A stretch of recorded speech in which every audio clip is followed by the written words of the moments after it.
In 1889, the Dakota Territory was split in half, north and south. In 1903, a football series began that has become one of the best rivalries in the sport. Tonight, we play for the marker, the Dakota marker. Number 1 versus number 2. The game of the year in the FCS. The Bison, the Jackrabbits. Welcome to ESPN College Football Prime Time, presented by Dr. Pepper. Tonight in Brookings, South Dakota, it is number 1 and number 2. A hard sellout. A ticket that on the secondary market was going for well over $100. The North Dakota State Bison, the South Dakota State Jackrabbits, separated by just 190 miles. Glad to be with you tonight. These two teams have played games that matter so very much. 12 of the last 14 FCS national champions have been from these two teams. South Dakota State won it in back-to-back years, 22 and 23. Last year, it was North Dakota State who was the last team standing.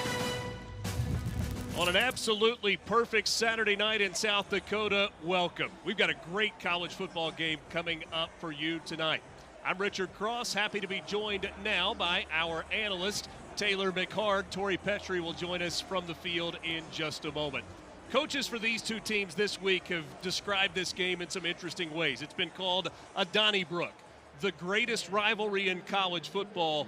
Taylor, the bottom line is this one means a lot. It matters so much to both of these programs, the fan bases, this region. When you think about the best matchups in all of college football, this is right up there. And you mentioned it's a sellout crowd. We've got a phenomenal atmosphere here tonight. The stakes that come with this game, everything's on the line. We should have a good one tonight. Tonight, the 118th all-time meeting between these two schools. Let's talk about quarterbacks to start things off. For North Dakota State, Cole Payton has had to be really patient. He has waited a long time for this opportunity. And is a rarity in college football, was on this team a year ago as the backup to Cam Miller and got hurt in this game in the Dakota Marker matchup on October 19th.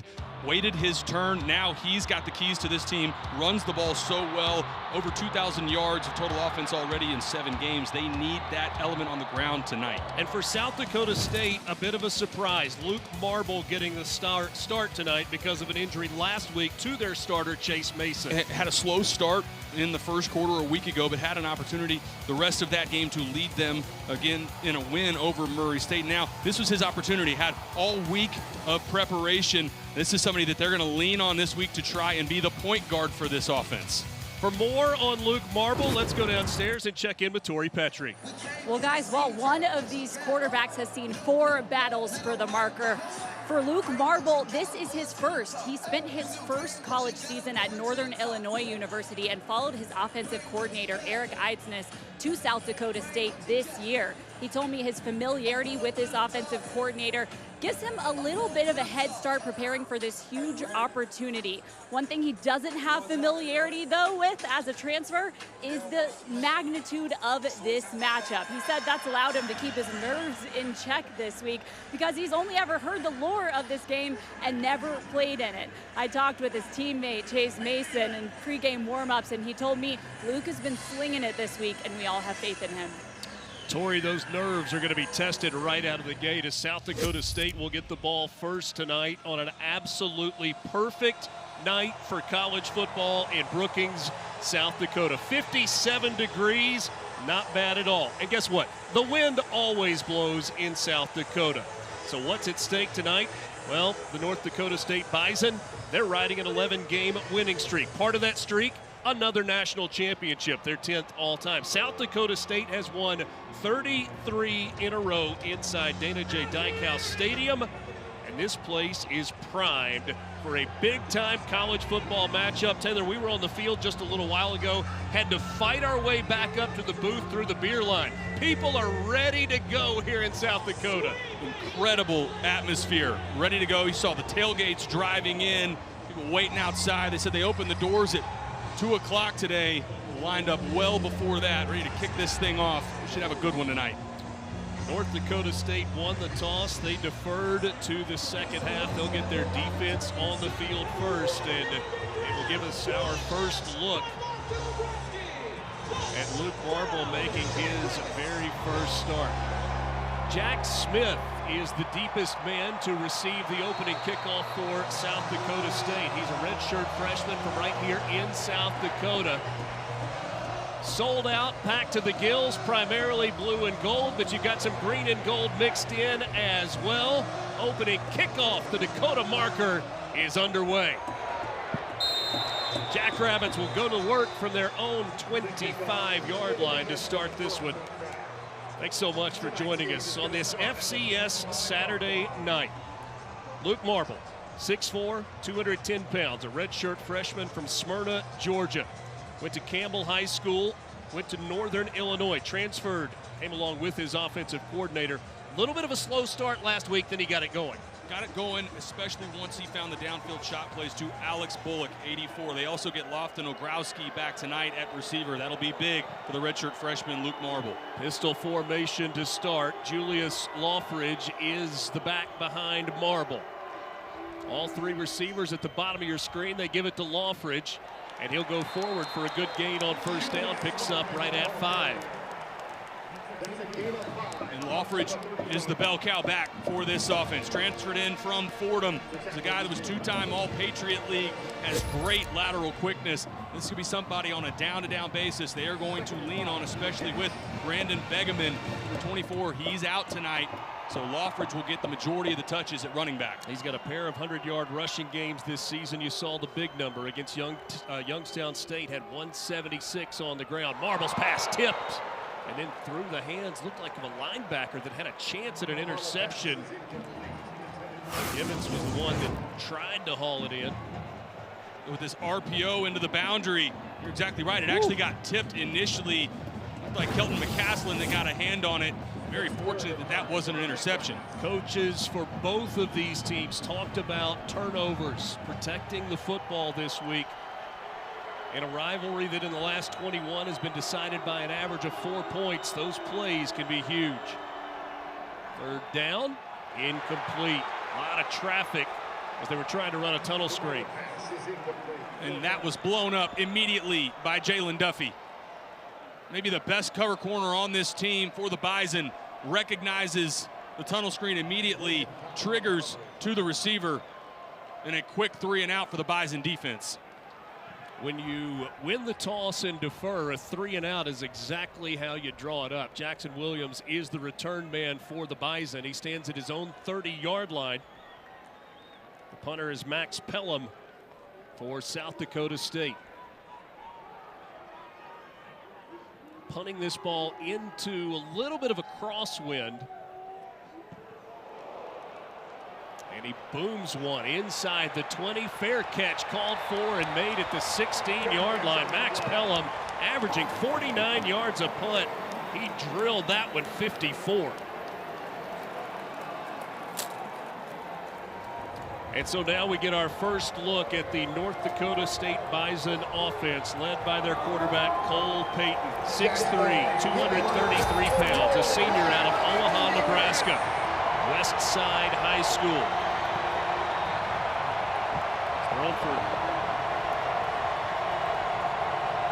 11 touchdowns this season, just 1 interception. In the backfield with him, Marika Pinu.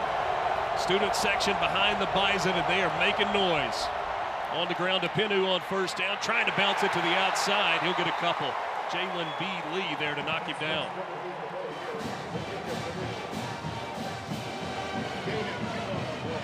On secondary, he moved from corner a year ago.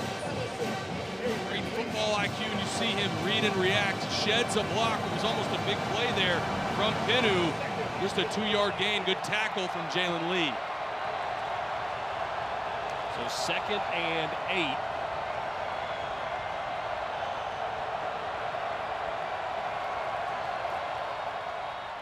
Payton keeps it, dumps it off out of the backfield. Turns it up across the 25 and diving forward. A flag comes in. Raja Nelson, the receiver, he's got 15 catches on the year. We'll see if this one stands. He was matched up against Kobe Bretz, the safety. I think you're going to get a holding on the Bison receiver on the outside. Holding. Offense. Number 88. 10-yard penalty from the start of the foul. Repeat second down. David Hergert is our referee tonight. You get Carson Williams, the tight end, matched up right here. See him actually back behind just before that call on the outside. Anytime that defensive back starts to pull away, have to keep those hands inside. Now this crowd really comes to life. Second and long, Payton to the air. That's Pinu on the catch. He'll get out to the 20-yard line. Third down and about 6 coming up. This will be an opportunity for South Dakota State. Good job rallying to the football, a good team defense. Come up with this tackle here. Third and medium. This is a down and distance that they like to bring pressure. Colin McShane, Joe Ullman, linebackers from the middle. Also Chase Van Tol on the outside. We'll see if they bring pressure. Number 11 in the middle. This is the guy they like to blitz.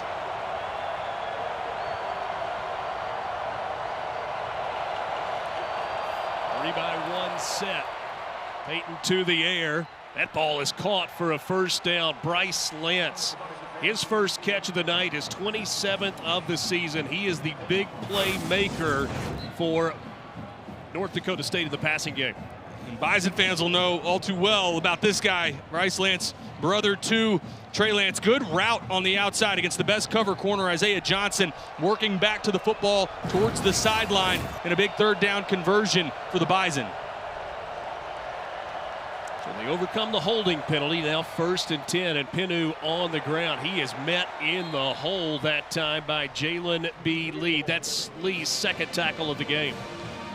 Another big tackle from Jalen Lee. Watch out, he on the left side of your screen. Hole in the interior, able to come up in run support. It's something this defense does such a nice job of at the second level. That's why they don't give up a lot of explosive runs. Even if the running back clears the defensive line, guys like Jalen Lee and Kobe Bretz rally and get a stop there for just 2 yards.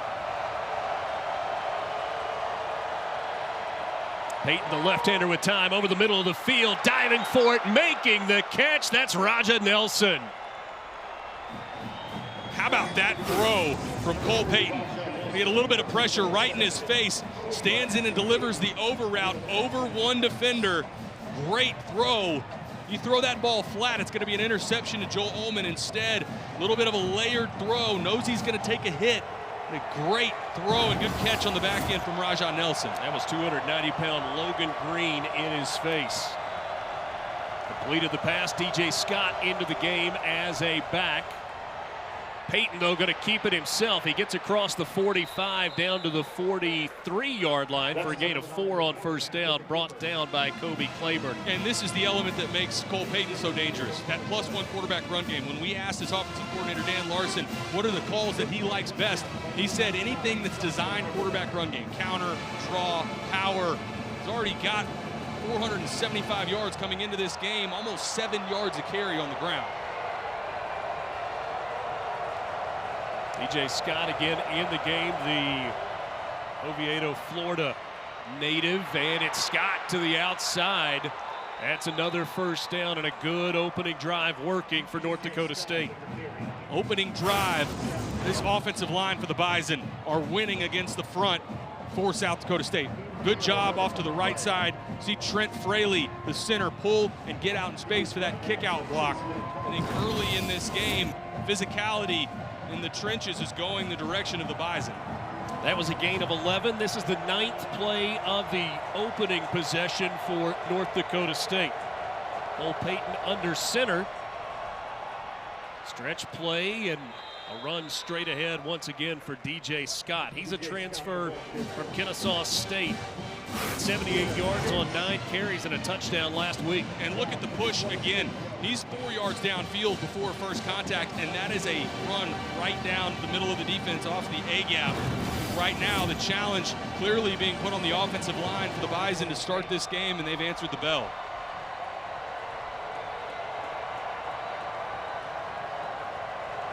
Almost 6 minutes into this game, 2nd and 4 for the Bison. This time a toss sweep to the left side. That one is handled well. Stopped at the 25 for a gain of a yard. There's a big opportunity here for South Dakota State.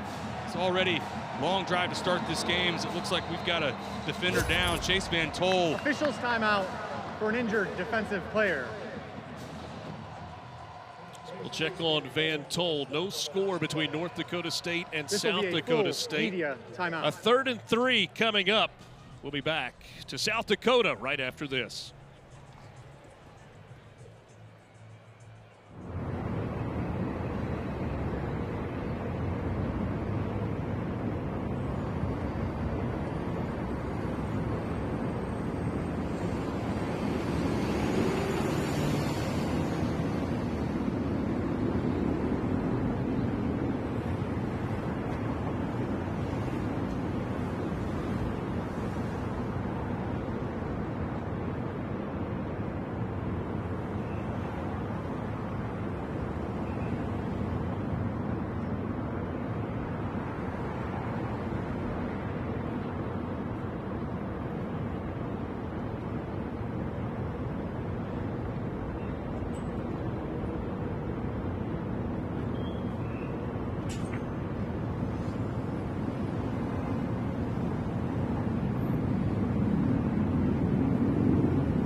For South Dakota State. Let's check in downstairs with Tori.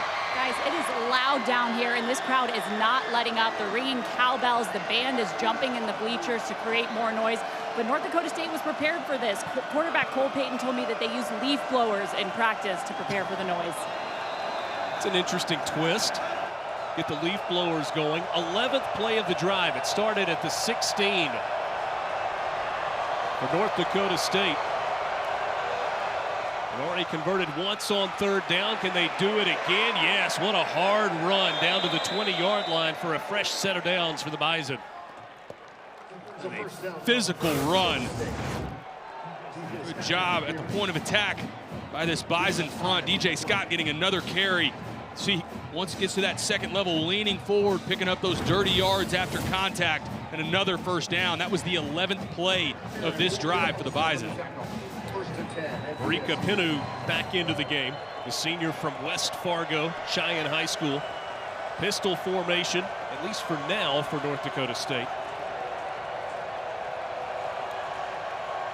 Old Payton gives it to Pinu, bouncing it to the outside on the stretch play, and he fights his way down inside the 10-yard line. Going to be 1st and goal for the Bison. Sealed off on the right side. Griffin empty. Josh Megan. Good job on the edge as well there from Reese Kessel, the tight end, the guy that they challenged and said they wanted to see him block better on the outside. Marika Pinu, thankful for that. This offensive line, we talked about it before the break. Again, the push that they are getting on a down-to-down basis right now, extremely impressive. 29 red zone touchdowns this year for North Dakota State. They are looking for their 30th. Keep it on the ground, and Pinu fights his way down to the 3. That's a 7-yard gain on 1st and goal. Like a lateral quickness here as well for Pinu. Shuffled to his left, stutter step, and then contact at the second level. Another gain on the ground, 7 yards that time for this offense. It really, after the completion on 3rd down to Bryce Lance into Rajah Nelson, they've kept it on the ground since they crossed midfield. Pinu in the game, off the left hip of Cole Payton. Payton's going to keep it himself, trying to fight his way inside. He's stacked up at the 3, then pushes the pile down toward the goal line. They'll blow it dead at the 1. It'll bring up 3rd and goal.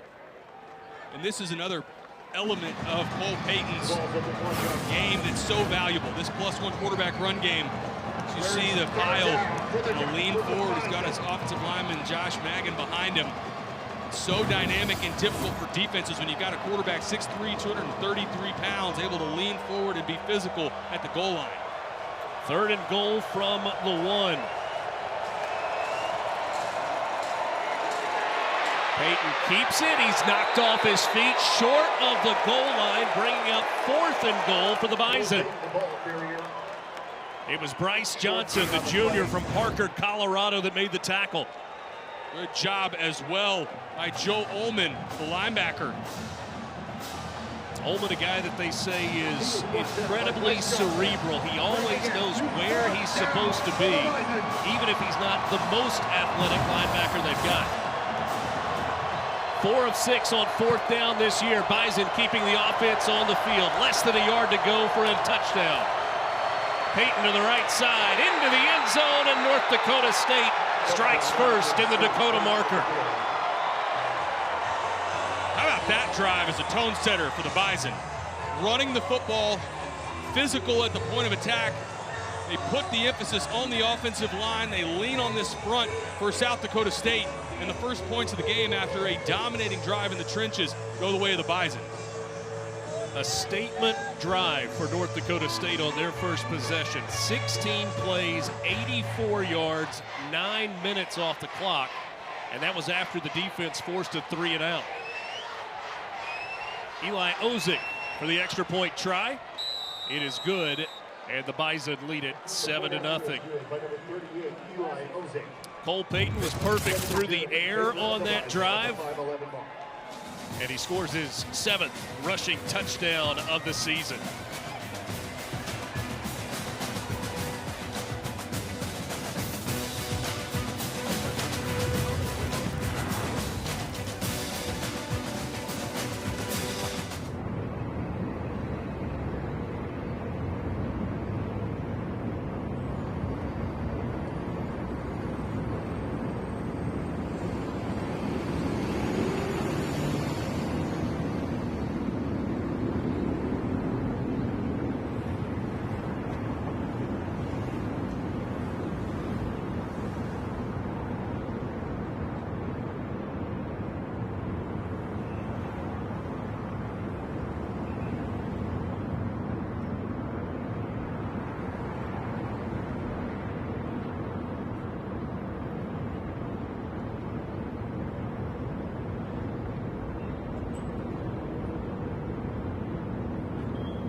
ESPN College Football is presented by Ice Cold Dr. Pepper. College football, it's a pepper thing. 2019 College Game Day was right here in Brookings, South Dakota. Boy, what a scene it was 6 years ago. They were in Nashville today. Pretty good scene in front of Vanderbilt and Missouri. Vanderbilt winning that game today in Music City. Richard Cross, Taylor McCard, Tori Petrie with you from Dana J. Dykhouse Stadium in Brookings, South Dakota. Feels like a really important drive. I know it's early in the ball game coming up here for the young quarterback Luke Marble and South Dakota State. I think at a minimum, South Dakota State needs to stay on the field after that last drive and the ball control that North Dakota State was able to display. Defense is tired. I think obviously you'd love to answer here with points if you're South Dakota State, but at a minimum, and not afford another 3 and out. First kickoff from Ryan Harrington was a touchback. This one is fielded by Jack Smith, but he'll take a knee and we'll go to the 25. This morning in Nashville on College Game Day, guys focused on the Dakota marker game. I don't think there's any question about it, but I think North Dakota State, they're wide open, score a lot of points. South Dakota State's going to try to shrink the game. Cole Payton having a monster year. The Dakota marker game is a huge ordeal out there. Dakota State, they dominate teams. They play at a high level consistently. No doubt about that. Exactly. North Dakota State has jumped out to a 7-0 lead. Second offensive possession now for the Jackrabbits. Luke Marble in his first career start. Going to keep it. Actually, that's Jack Henry, the backup quarterback who there was going to be a package for in this game tonight. So Henry will come off the field and Marble back in. Said they were going to try to get Jack Henry involved. He's the top 5 fastest guys on this team. Good play there off the edge, though, from Donovan Woolen, sophomore from Frisco, Texas. And really for 16, Jack Henry fortunate just to get back to the line of scrimmage. 2nd and 10. Creighton Gannon was the man in motion from the top of your screen. It's Loffridge on the carry, and there is not much there.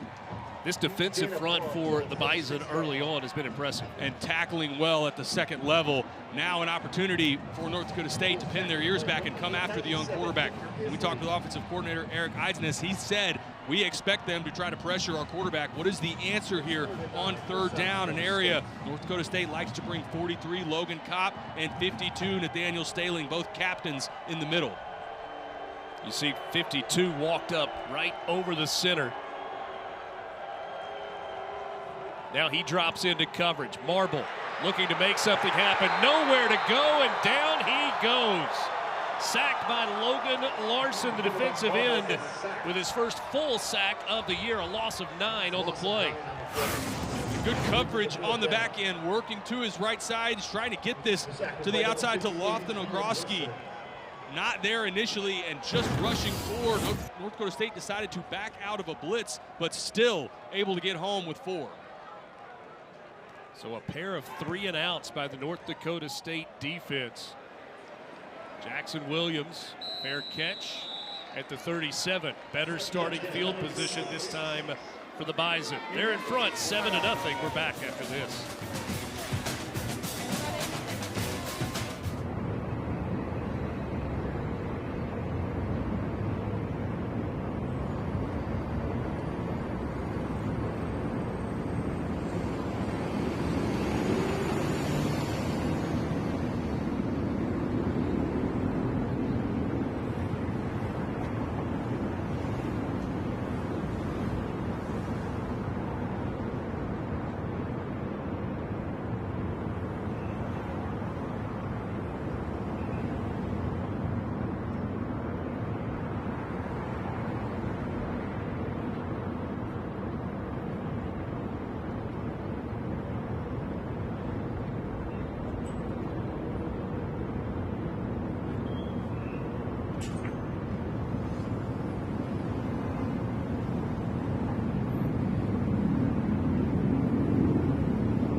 Commanders and Chiefs face off on Monday Night Football, 8 Eastern, 5 Pacific on ABC, ESPN, ESPN Deportes, and the ESPN app. Plus, you've got the Manning Cast over on ESPN2. Coverage kicks off with Monday Night Countdown live from Arrowhead at 6 Eastern. Jacks down 7-0 to the Bison. The Dakota marker. Cole Payton in the offense back on for the second time tonight. Their first drive, an impressive one. To the air on first down, and this one is caught, and a chance for a big play. That's Bryce Lance. He's down inside the 30. Quick slant and a big run after the catch. RPO, just a single route to the outside. It's the slant for Bryce Lance. Watch how the safety steps down. Throw in right off of the ear of Kobe Bretz. That is a great job and great throw from Cole Payton. Unfortunate, South Dakota State is that wasn't a touchdown for Bryce Lance. Gain of 33 on the play. Cole Payton a perfect 5 of 5 for 75 yards to start this game. That opening drive, he was 4 of 4, a drive that went 16 plays and covered 9 minutes. Finished off with a touchdown. Moving up front before the snap here. False start. Offense, number 70. 5-yard penalty. Still first down. So Cole Payton was recruited out of Westside High School in Omaha. He was expected to come in, red shirt, sit behind Trey Lance for a year, and then he was kind of the heir apparent. But you had the COVID year of 2020. Trey Lance played in one game, decided to get ready for the draft. Good decision, ultimately a first-round pick, number 3 overall. Hand off here. They had a short gain on the first down play, gang tackling there. Instead, you ended up with Cam Miller, who came in, started 54 straight games, part of 21, all of 22, 23, 24. It is finally Cole Payton time, and I thought it was interesting. Tim Polasek, the head coach at North Dakota State, said to us, "I feel blessed that Cole stayed. Thank you, Cole."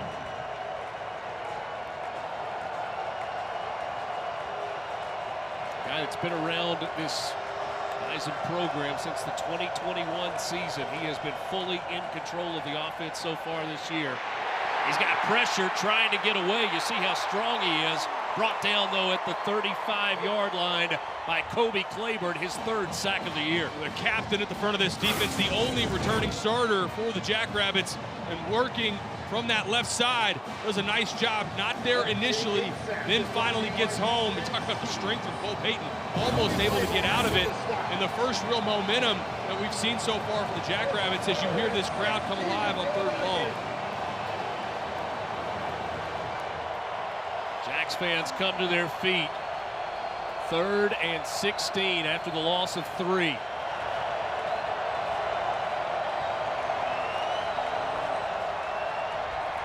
Payton stands in, throws, and that ball is caught. Bryce Lance once again, a little bit of a back shoulder throw there. Lance coming out of his break for a gain of 26. Perfect throw here. Isaiah Johnson's in great position. There's no pass interference there. That is a perfect throw from Cole Payton, and a good job from Bryce Lance reacting back to the football. Knows he's going to take a shot from Jalen Lee, and a massive 3rd down conversion. 3rd and a mile, and now red zone opportunity for the Bison. Second time they've been inside the 20 tonight. The first time they came away with a touchdown. See the numbers last year in the semifinals. This shot to the end zone, and a flag comes in. Isaiah Johnson in coverage. That's a matchup we're going to see a lot tonight. So far, advantage Lance. Pass interference. Defense, number 0. The ball will be placed at the 2-yard line. Automatic, first down. And you can feel the frustration from Isaiah Johnson. So far, Bryce Lance 2 for 2 on completions that had targeted that side on Isaiah Johnson in coverage. A little bit handsy on that play. Going back again to Bryce Lance. This is a captain, a guy that you will see play on Sundays, probably a day 2 pick right now. A tremendous talent and causing some problems on the outside right now for the Jackrabbits secondary. Fullback in the game, that's Truman Weirmeyer. Payton some trouble with the snap. He gets out. He's going to take it into the end zone himself, but a flag comes in. I think this is going to be against the Jackrabbits. It's like Bryce Johnson They have grabbed the tight end initially when he got into his route. Holding, defense, number 33. That penalty is declined. The result of the play is a touchdown. So the start to this game for Cole Payton, perfect. 6 of 6, 101 yards through the air. He's got 2 rushing touchdowns. Good job reacting, recognizing tight end is not there. He's got his center, Trent Fraley, on the edge. Good job off the perimeter there. But you're exactly right, Richard. Almost a perfect start and a nice job rallying after giving up that sack to still come away with a touchdown on this drive. Ozick for the second time wanted to kick the extra point. It is true. 5 plays, 63 yards. This time it took just 3 minutes. That's 2 offensive possessions, 14 points, and North Dakota State kind of doing whatever they want to do. A great job by the offensive line to start. And you, going back to what you said about Cole Payton, I thought it was really interesting when we talked with his offensive coordinator, Dan Larson, how emotional his offensive coordinator got. Said, and this is a direct quote, he said, "I don't flinch telling him I love him before every game." You could see how much it means to this team and to the staff that Cole Payton, in this day and age in college football, that he waited his turn, that he didn't move around. Now he's got his opportunity and making the most of it. One of the things that South Dakota State wanted to do defensively was try to create some confusion pre-snap for Cole Payton. Payton seems to be pretty locked in so far and comfortable in what he's trying to do.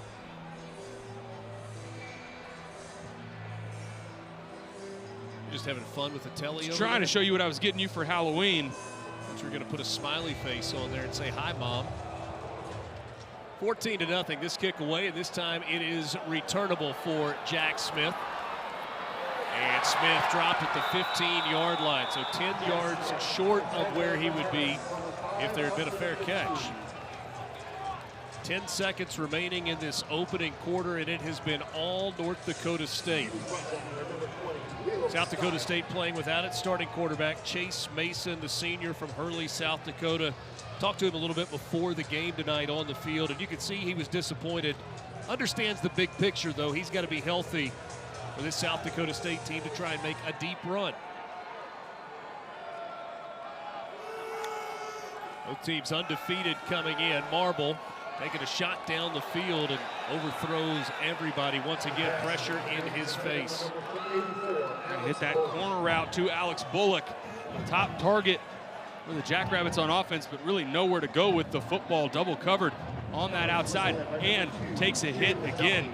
Defensive line, North Dakota State doing a nice job affecting Luke Marble. Julius Lawfridge in the backfield with Luke Marble. Marble, the redshirt freshman, making his first ever start, came in last week. Movement up front. Flag does come in.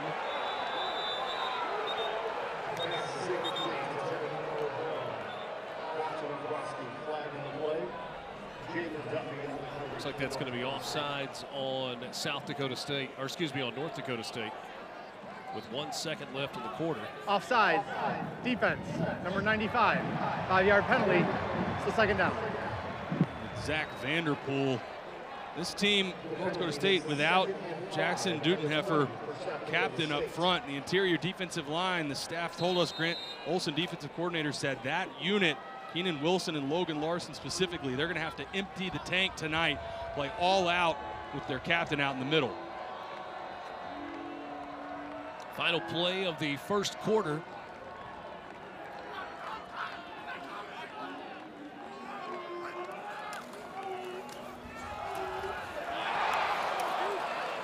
Hard run straight ahead out to the 23-yard line. Lawfridge on the carry, and that will take us to the end of the opening quarter. Of the first quarter. A quarter that was dominated by North Dakota State. A couple of long scoring drives, a pair of touchdown runs for Cole Payton.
Welcome back to ESPN College Football Primetime presented by Dr. Pepper.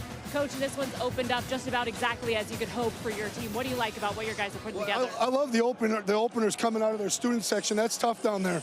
This is a great environment, and I thought we showed some great toughness, and we own the operation and some unbelievable playmaking. Thank you, Coach. Thank you, guys.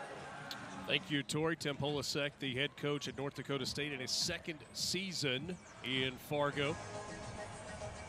Won a national championship in year one, trying to make it 2 in a row. And 11 of the last 15. It does not strike me as a coach that is easy to please, is not going to give out free compliments, but about a perfect start, as perfect a start as you could ask for South Dakota State. They need a first down here. In that first quarter. Replay review, the ball will be placed at the 20-yard line, 3rd down. We'll come back to a 3rd and 5, but for the Jackrabbits, they need a first down. In that first quarter, time of possession, North Dakota State 12 minutes to 3. Ooh. Defense for the Jackrabbits asking their offense, please stay on the field. Just a little breather on the side here. Jackrabbits trying to avoid a 3rd straight 3 and out to start the game. And after that review, they moved it back to the 20. So instead of 3rd and about a yard and a half, South Dakota State, their first. It's going to be 3rd and 5. And even coming out of the quarter break, South Dakota State taking a timeout. Looked to me like head coach Dan Jackson was none too pleased with the movement of the ball. And Richard, I think part of this is Dan Jackson, I'm not sure if he knew, if the crew had communicated with him that it was moving back, because it's a different play call. At 3rd and 2 versus a 3rd and 5, looks like the conversation that he's having with our head referee, David Hergert. But it absolutely does in those short yardage situations. You got a very different play design and play call. Remember, a short yardage guy, Jack Henry, it's a guy that we'll see some in short yardage, but now again, Luke Marble back in at quarterback. Replay officials are here from the Missouri Valley Conference. There is no collaborative replay with the conference office. You do not have a monitor on the field where the referee is involved with that. It is entirely up to the replay team that is in the press box. 14-0 our score. North Dakota State in front. 3rd and 5 here for the Jackrabbits. Long throw out to the sideline, and it is dropped. Intended that time for Lawford out of the backfield. He was going to have to try and make a man miss and have something happen after the catch, but he couldn't haul it in. Still not sure if this would have been a first down. A couple Bison defenders that were right next to Julius Lawford. Another quick possession going back the direction of North Dakota State. 3rd punt of the night. This one with the wind at his back, and it's fielded at the 20. Trying to make something happen into the open field. Pretty decent return there by Jackson Williams. 57 on the punt, 13 on the return. So Cole Payton onto the field for the 3rd time tonight, and so far so good for number 9. Got a perfect start for the senior from Omaha, Nebraska. A couple touchdowns on the ground, and his top target, Bryce Lance, gotten it to him early and often. RPO into the boundary, had that throw on the last possession on the back shoulder fade. On the other side for South Dakota State, they are 2nd in the country with 18 takeaways coming into this game. That defensive unit, to try and create some momentum, they need to create a takeaway. 1st and 10, toss sweep, left side. Pretty decent running room on the first down play. Colin McShane, the first one there. Left side of the offensive line, Bo Johnson, Nate Tostad as well. Sealing off that edge. Feels like right now North Dakota State can get 4 or 5 yards a pop on the ground on any down that they want it. 5 carries for 28 yards so far for Barika Pinu.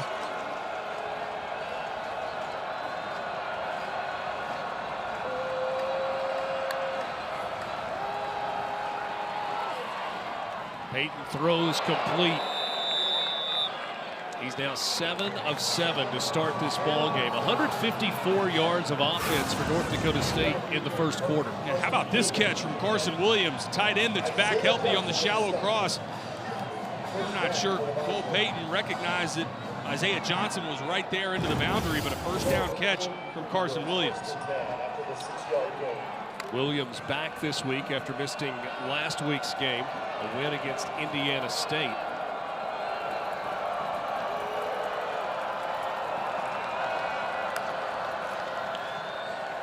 On the ground again, and Pinu out to midfield. And this running game is biting off chunks. Wash everything down, and that pressure, you see Joe Ullman on the blitz.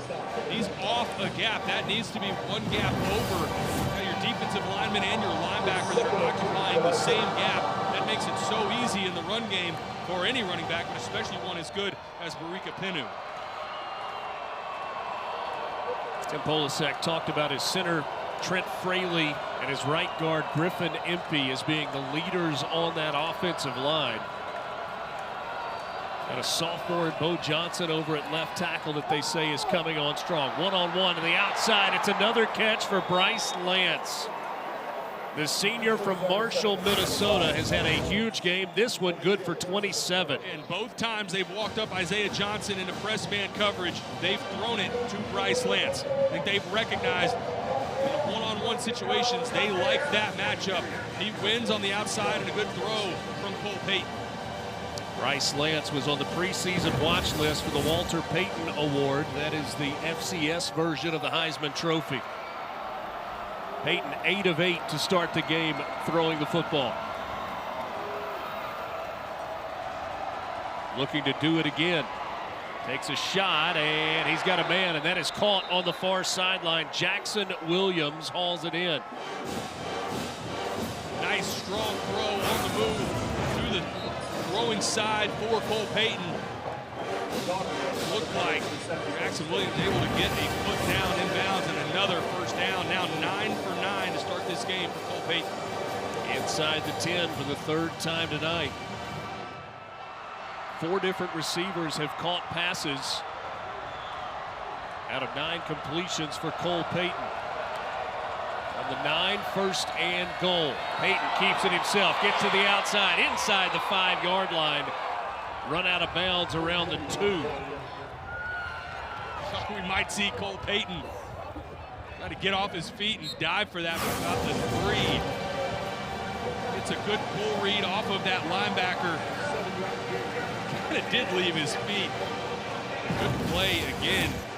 Now into the tight red zone, in an area they like to keep it in the hands of Cole Payton. Once it gets inside the 5-yard line in that +1 quarterback run game. He's already got 2 rushing touchdowns tonight, 8 on the season.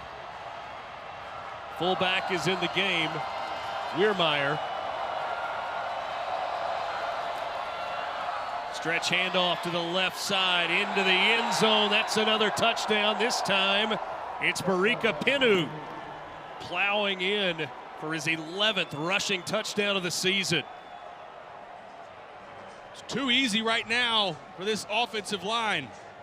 The Bison are getting whatever they want up front. Great push again on that left side. We talked about Bo Johnson, that left tackle spot. They wash everything down, and an easy touchdown for Barika Pinu. Eli Ozick for the 3rd time on to try the extra point. Up and through, and it's now 21-0. A 7-play, 68-yard touchdown drive capped off by Pinu. 21-zip Bison.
a shell-shocked Dykehouse Stadium, except for the folks in green and gold. 21-0 North Dakota State in front.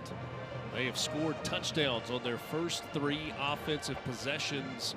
Meanwhile, South Dakota State has gone 3 and out 3 times for a total of -3 yards in the first almost 20 minutes of this game. So South Dakota State looking for something to get a little bit of juice back into the crowd and make their sideline feel a little bit better. Ryan Harrington will kick this off, the freshman from Ankeny, Iowa. Jack Smith standing at the goal line. This kick is into the wind, so a shorter kick. Smith's going to catch it on a run coming forward, and Jack Smith out across the 25-yard line to the 27. Prior to last season, South Dakota State had won 5 in a row in this series. Different story last year. In the regular season meeting, it was #1 versus #2. Raja Nelson there with his second touchdown catch helped snap the Jackrabbits' 39-game win streak against FCS opponents. And then again in the semifinals of the FCS, Bryce Lance with the big catch. North Dakota State won that game 28-21.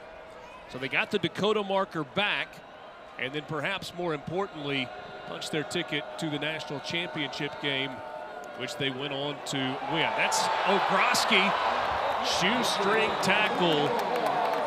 A positive play for South Dakota State. It could have been a huge play, a gain of 12. Great tackle from Logan Kopp. Watch number 43 track this down. This is almost a touchdown. If Kopp doesn't make that play, I'm not sure that often Ogroski doesn't score there, because you can hear the crowd come alive, almost with a little bit of a sarcastic cheer here at the first down of the night for the Jackrabbits.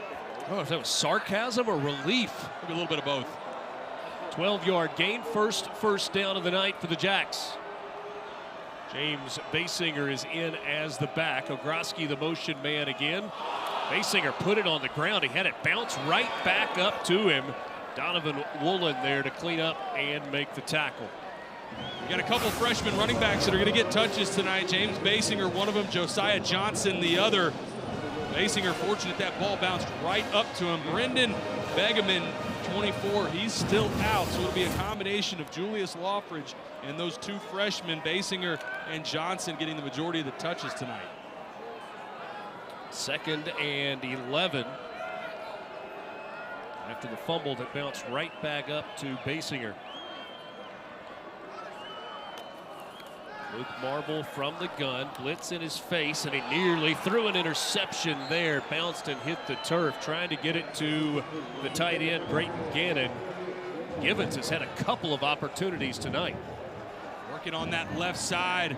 Almost felt like, to me, Luke Marble telegraphing where he's going with the football. Brayton Gannon never really open at all. And now that first down fumble from Basinger, putting you behind the sticks. 2nd down completion, now staring another 3rd and long.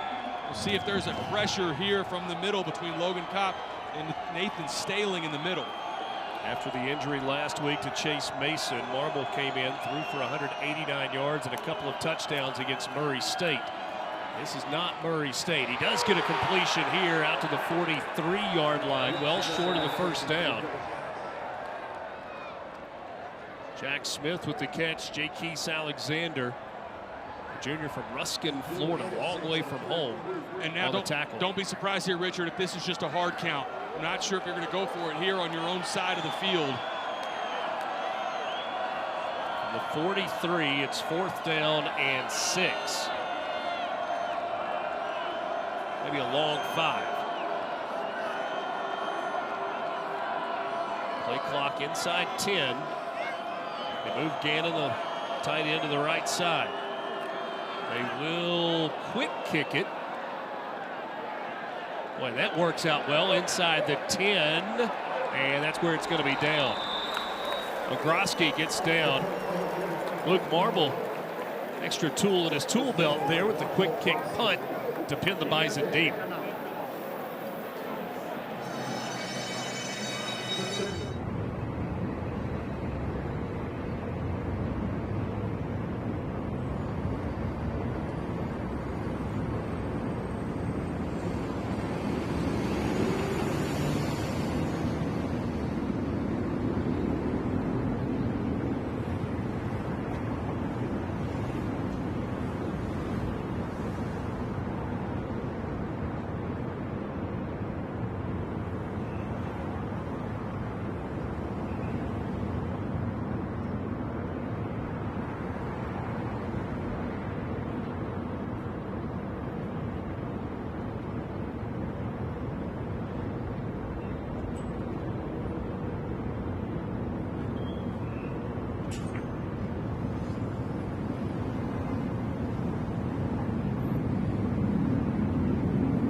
College Football Playoff begins December 19th and concludes with the National Championship January 19th on ESPN.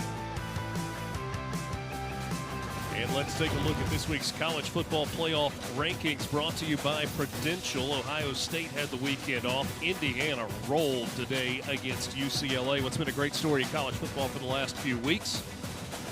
Texas A&M and LSU playing right now with A&M leading it in Baton Rouge. Alabama came from behind and won. Wisconsin trying to deal with the Oregon Ducks. You had Tech winning. Ole Miss winning a big one today at Oklahoma. Miami in front right now, and Vanderbilt. The Commodores keep on rolling. The Diego Pavia experience lives on.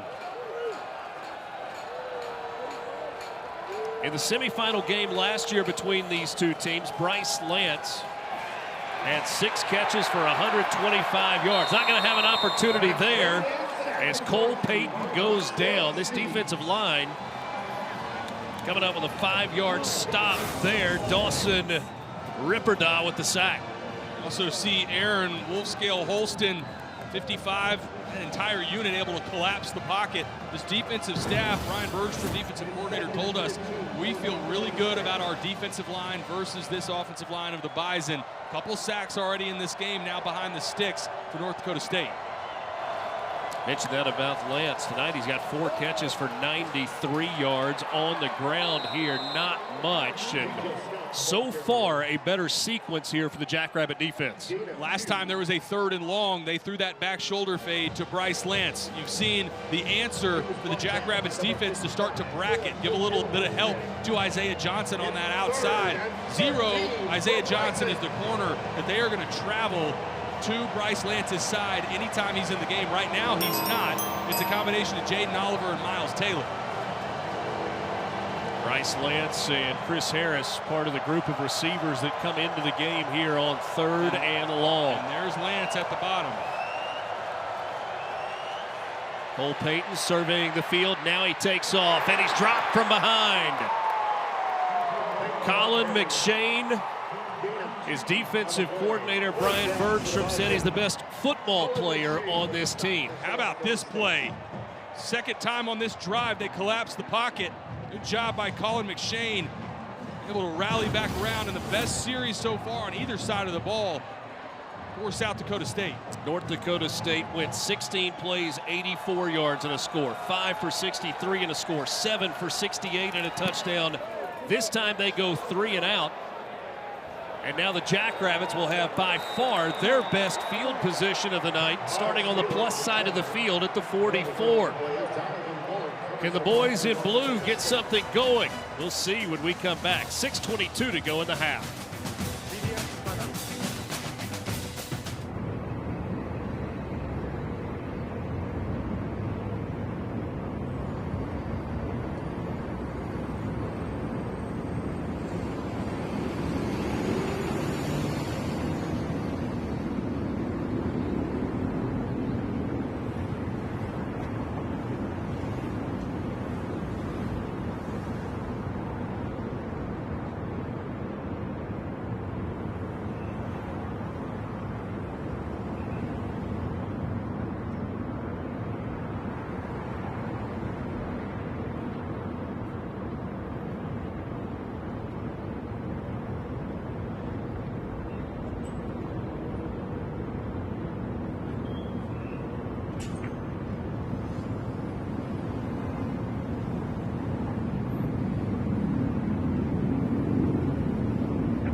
was really tough, and that one hurt a lot.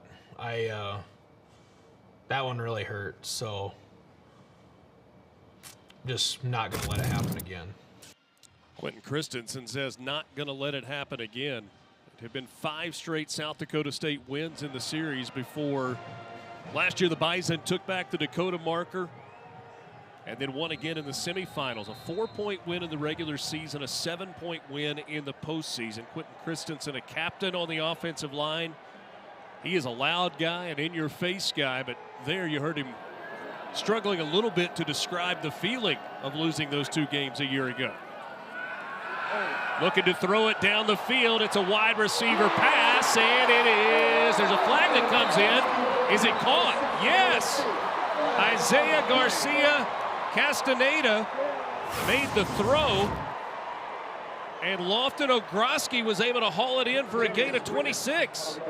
Fights through the PI from Darius Givens. Unbelievable play. Pass interference, defense, number 29. That penalty is declined. First down, South Dakota State. Throw was a little bit underthrown from Isaiah Garcia Castaneda. How about that focus? Lofton Ogroski to come down with that play. That was just the 14th play of the game. First time in the red zone tonight. And just the second first down of the night for South Dakota State. Now a shot toward the end zone, and Ogroski hauls it in. 4th touchdown catch of the year for Lofton Ogroski, and my, oh my, did the Jackrabbits need that. What a catch. Back-to-back plays. Inside slot fade, throw it over the outside shoulder of the defensive back, and watch this body control from number 1, Lofton Ogroski. Knows this is going to be a tough shot when he comes down. Ball looks like maybe moving around a little bit. But that body control to come down with the football. Great throw and catch, and the first big play momentum we've seen so far tonight for the Jackrabbits on offense. Eli Stater on to try the extra point. It is good, and it's now a 21-7 game. Welcome to the marker, South Dakota State. If you go back a week ago in the win against Murray State, this is sort of similar. It wasn't quite this bad. They obviously weren't down 3 touchdowns to Murray State, but it was a slow start. Once Chase Mason went down and Luke Marble was in, it felt like there was 1 foot forward, 2 steps back. In this game, it took a little bit of momentum, able to settle in. I think the sacks on the other side for the Jackrabbits defense and getting some good field position have been critical. Starting to see this offense open up play calling a little bit, the shifts and motions. Getting Lofton Ogroski back has obviously been big for this offense. About that 14 yards and 4 punts gained on the first 4 drives. That one just 43 yards. Took less than 30 seconds and results in a touchdown, and the juice is back inside Dykhouse Stadium.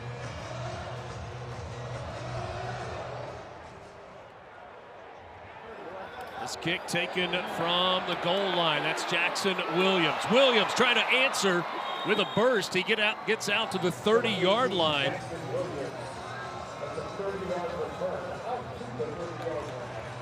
Jackson Williams averaging 24 yards per kickoff return this season.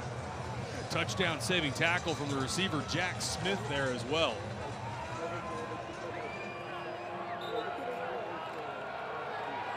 Defense came off the field after that last 3 and out for South Dakota State, energized.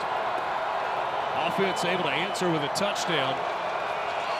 See what the Jackrabbits are able to do with this North Dakota State offense that started out on fire tonight. Not much on first down. In fact, the loss of a yard. Aaron Wolfkale-Holstein on the tackle. Good job from Wolfkale-Holstein on that left side of the defensive line. He wins at the point of attack on that stretch zone. That early penetration from Wolfkale-Holstein able to come away with a tackle for loss. Defensive line, last 2 possessions, stepping up right now for this Jackrabbits defense.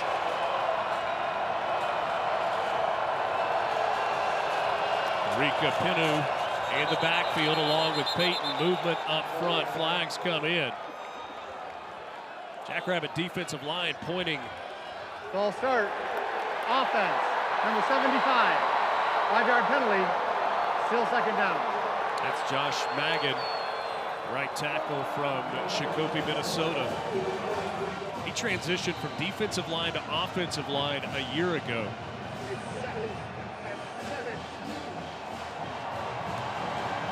Second down and 17.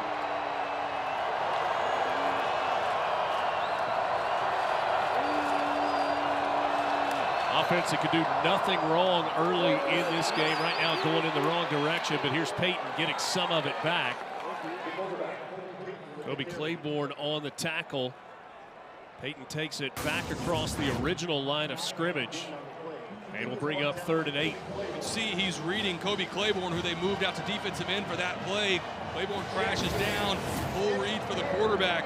That's where Cole Payton is most dangerous. Remember, almost 7 yards a carry coming into this game when Cole Payton takes off with the football. Bison 3 of 5 on 3rd down tonight. They've got 3rd and 8 here. Pressure comes. Peyton gets rid of it, and he's able to find Bryce Lance once again for a 1st down. It was against Isaiah Johnson earlier. Now it's Jaden Oliver into the boundary at corner. And the Jackrabbits defense and in this secondary, they do not have an answer for Bryce Lance. Another 3rd and long. They go simple curl route into the boundary, and you see Jaden Oliver bailing out. Got all that respect for Bryce Lance on the outside. Simple pitch and catch for another 3rd down conversion. 5 catches, 103 yards now for Bryce Lance. More importantly for North Dakota State, a 1st down. Ball at the 42. Number 1 team in the country playing like it so far tonight. This time it's on the ground, and Pinu hit hard and then driven back by Kobe Bretz. Driven way back by Bretz, and the North Dakota State sideline wants a flag. They thought that was a little too much extra. Colin McShane in at the end of that as well. The emotional leader of this defense. Right now you're seeing defense on the back end as we take a look. A little late shove. That's one in a rivalry game like this. You let them play. One that they'll try to keep an eye on, especially with a guy like Colin McShane that plays with so much emotion. Brian Bergstrom says McShane plays on the edge, sometimes just over the edge, but you don't want to throttle him back. Cole Payton to the outside, a big run, a 1st down and more. Payton to the 20, the 10, touchdown Bison.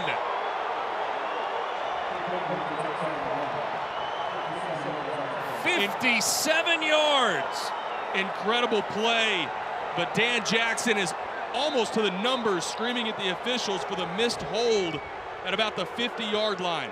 Right in front of the side judge, the entire defense was calling for it. They just showed it on the replay.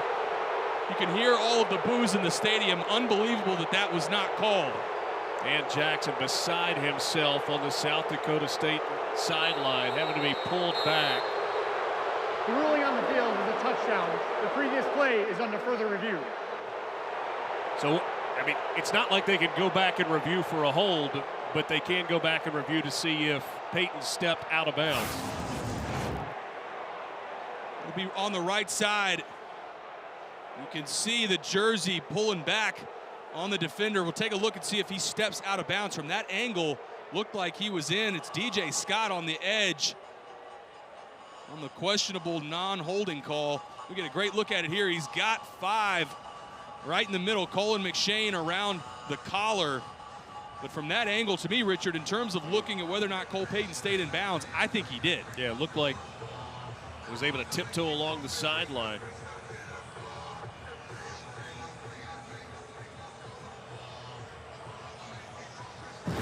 And what a turn of events in not getting that holding call around midfield. Instead, a 57-yard touchdown. And you could see that side judge on that replay. His eyes were on whether Cole Payton was in bounds. That's the guy that was right next to the play on the whether or not that would have been a holding call on Colin McShane. We'll get the call here from our referee, David Herger. After review, the ruling on the field is upheld. Touchdown. Third rushing touchdown of the night for Cole Payton. That drive, 5 plays, 70 yards, 3 minutes and 10 seconds, and it's now 27-7. And what a night for Cole Payton. 10 of 10 through the air, 75 yards on the ground, and he's run for 3.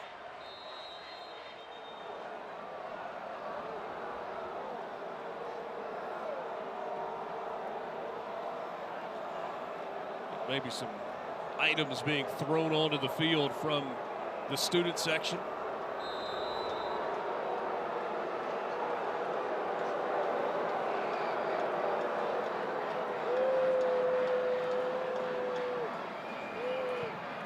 Extra point is good. It's now 28-7. 2:38 until halftime, but a flag comes in. We'll have to check the marker.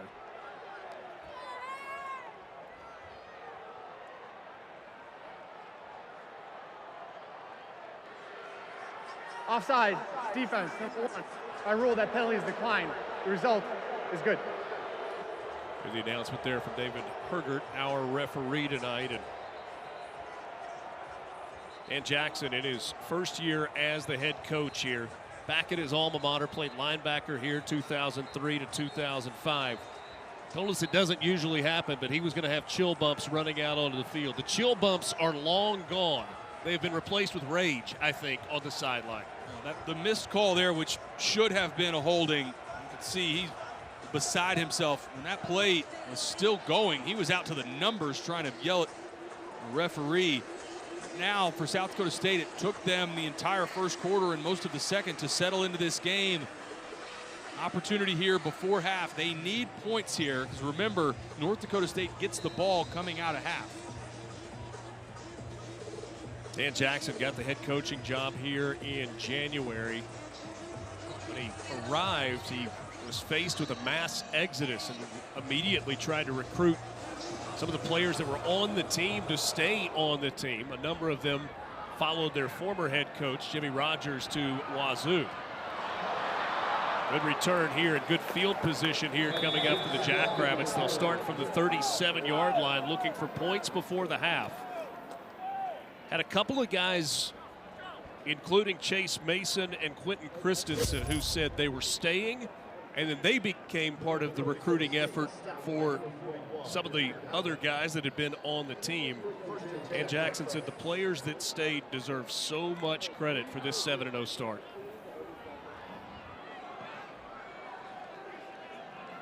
James Basinger in the game as the tailback. Marble steps up, avoids the early pressure, trying to get to the outside, and he'll run out of bounds. Run out by Keenan Wilson. He had the pressure, or excuse me, Wilson with the pressure to flush Marble out of the pocket. And a good job on the back end in coverage after Luke Marble's able to break contain. Jalen Crumby, Jalen Duffy, not letting go of their receivers. A lot of times that's where you see those chunk plays come from when quarterbacks break contain, with good coverage on the back end. Movement, and a flag comes in. This is the 2-minute timeout. There we go. No flag, just the timeout. 2 minutes left in this opening half. 28-7, North Dakota State with a commanding lead.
The most highly anticipated football game in the FCS this year, a little lopsided right now. South Dakota State desperately trying to tighten things up before halftime with 2 minutes to play.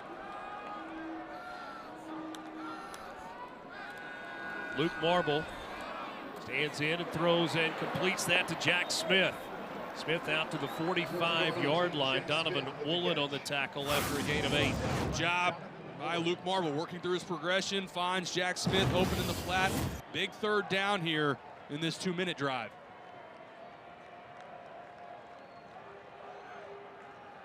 Marble again looking to throw. Able to break contain. Going to try to run for it himself. Turns it upfield. He steps out of bounds at the 49-yard line. That is enough for a first down.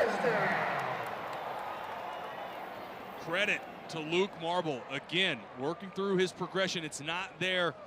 Able to make that second level defender miss. The linebacker to pick up the first down. This is a spot on the field. Eric Eidnes, offensive coordinator, talked about liking shot plays here. Top target, number 84 in the slot, Alex Bullock.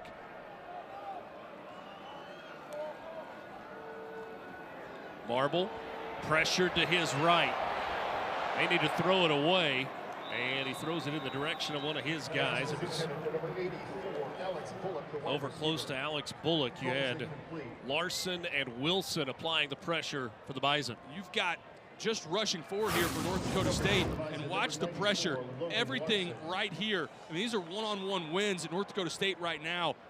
Just 4 defenders rushing, and you've got 2 loose almost as soon as Luke Marble catches the ball. No opportunity to work through his reads right now.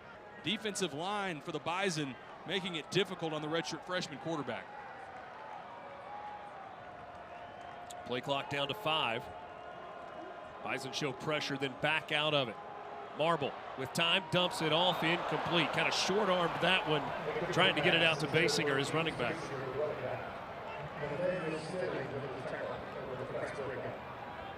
Now at 3rd and long. I think you're trying to, if you're Eric Eidnes, you're calling this for 2 plays. To me, if you can get this to a 4th and 2, 4th and 3 situation, already down 3 touchdowns in North Dakota State, getting the ball coming out of half. South Dakota State really needs points here of some sort, field goal or touchdown going into half. 1 of 5 on 3rd down. North Dakota State brings pressure. Marble flushed, and that ball, it's thrown incomplete. And the officials will talk about it. Think you may get a grounding there. Yeah, flag came out. So that's going to be an intentional grounding. And again, as soon as Marble gets the snap, he's retreating. Well, that time it was a blitz. They brought down safety and boundary linebacker. It hasn't mattered. If it's just been rushing 4 defensive linemen or bringing pressure, Logan Kopp also looked like Jalen Crumby from the safety spot. Intentional grounding, offense number 9. Ball was placed in the spot of the foul, lost it down, 4th down. North Dakota State has declined the 10-second runoff. The clock will start with the snap. And they'll decline that runoff because they still have 3 timeouts. Opportunity here for North Dakota State. You feel like you steal a possession almost. You can go down, try to get points here before half, and then again get the ball coming out of the tunnel in the second half. It brings in that opportunity that you're talking about there for a 2-for-1. End over end punt, returnable from the 15. Jackson Williams trying to get to the outside, and he's corralled at the 25, maybe the 26-yard line. So a long way to go, 60 seconds and 3 timeouts remaining. 49-yard punt, 11 on the return. Go back and revisit this Jackrabbits defense, 2nd in the FCS in takeaways. 18 turnovers that they've created so far this season. If there was ever a time, if you're a South Dakota State fan, that you're looking for a turnover, it's right here.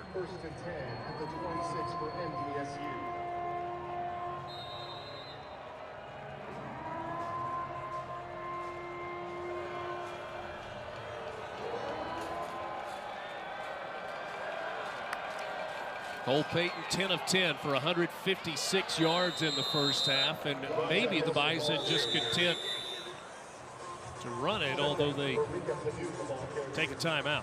Timeout. North Dakota State. Their first charge timeout of the half. 30 seconds timeout. Sometimes a play call tells you what a coach is thinking, and that's not necessarily the case here for Tim Polasek. Curious there that they did just keep the ball on the ground. Thought with the full complement of timeouts, all three, that we'd see Cole Payton put the ball in the air, but man, can't say enough good things about Cole Payton, their captain, and how he's performed in this game. Still perfect through the air. Done a nice job running the football as well for a guy that we talked about. He got his shot this season, a senior. He was behind Cam Miller for so long, really making the most of his effort tonight as a starter in this Dakota Marker game.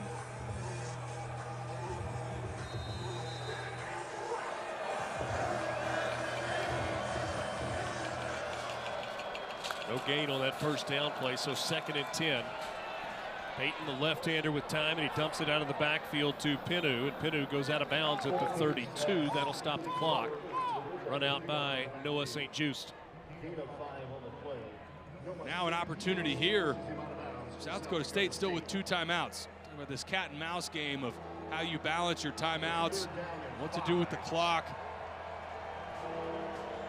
See what North Dakota State dials up here. The guy into the boundary that's been the problem for South Dakota State, Bryce Lance, in a one-on-one matchup with Isaiah Johnson at the bottom. 3rd down and 5, 48 seconds until the half. Payton flushed, being chased. That's Wolfcale Holston going after him, and he throws complete. Jackson Williams on the catch. Looked like the play was dead. Instead, it's a gain of 16 and a first down.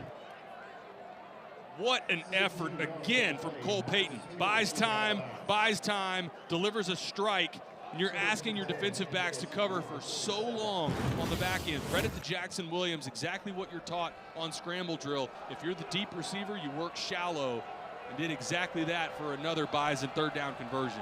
177 through the air, a perfect 12 of 12 for Payton. This one is incomplete. First incompletion of the night, bounced and hit the turf.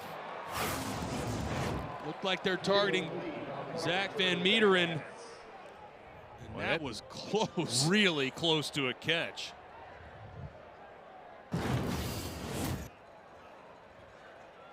And Meeteren saying, I caught that. Immediately comes over to Tim Polasek and says, let's take a look at that thing.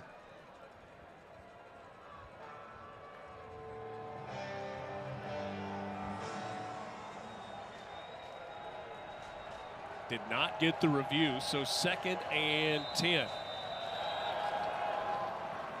Timeout, North Dakota State. Their second charge timeout. 30 seconds. Almost like Tim Polasek wanted the guys in the booth to take a little longer, perhaps, to look at that one.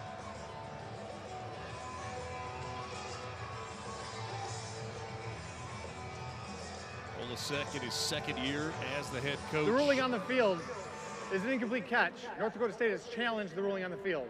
The previous play is under further review. So we'll take a look at this, a little closer look at this. John Gores. Another good look at it here.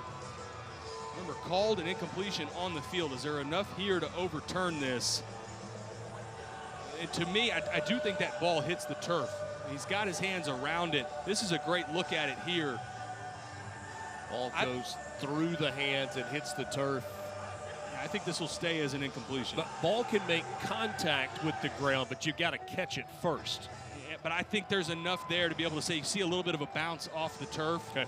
I also think, to me, because it was called an incompletion on the field, I'm not sure there's enough there to overturn it.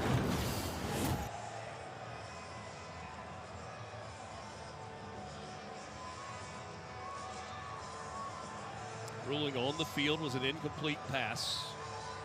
Indisputable video evidence, what you're looking for to overturn the call on the field. And I'm like you, I don't know that you've got that. After review, the ruling of an incomplete catch is upheld. No, incomplete catch or incomplete pass is upheld. 2nd down. North Dakota State loses their challenge. They've got 1 timeout remaining. Certainly worth a shot there for North Dakota State to try and get that overturned call. So 2nd and 10 from the 47. And again, that's the first incompletion of the ball game for Cole Payton.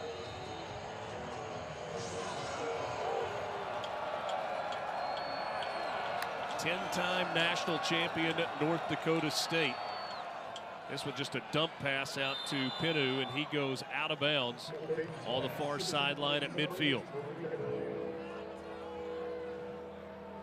Eli Ozick, their kicker, target line is about the 39-yard line. But remember, this is the direction you're going into the wind here. It's probably more like the 35-yard line that they need to get to for Ozick. His long this year is 54. That came against Indiana State. It was last week. 3rd and 7. Payton stands in and he throws complete. That's down to the 31-yard line. Reese Kessel on the catch, his 11th reception of the season, a gain of 19, and they spike it to stop the clock with 16 to go. Such a good throw to the redshirt freshman. Right over the middle of the field, holds that safety with his eyes and puts it back behind Kessel. Knows that there's a defender on the other side. If you put it out ahead of him, you may get him hit. That ball placement is perfect from Cole Payton and a good catch from Reese Kessel. Kessel, a big target, 6'5", 239.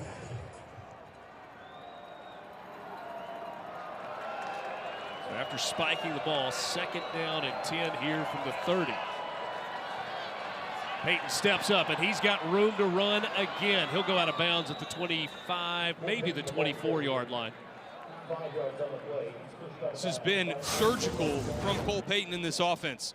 Not there, exactly what you're taught from a quarterback in a 2-minute drill. Be decisive. Either get rid of the football or get vertical, pick up what you can.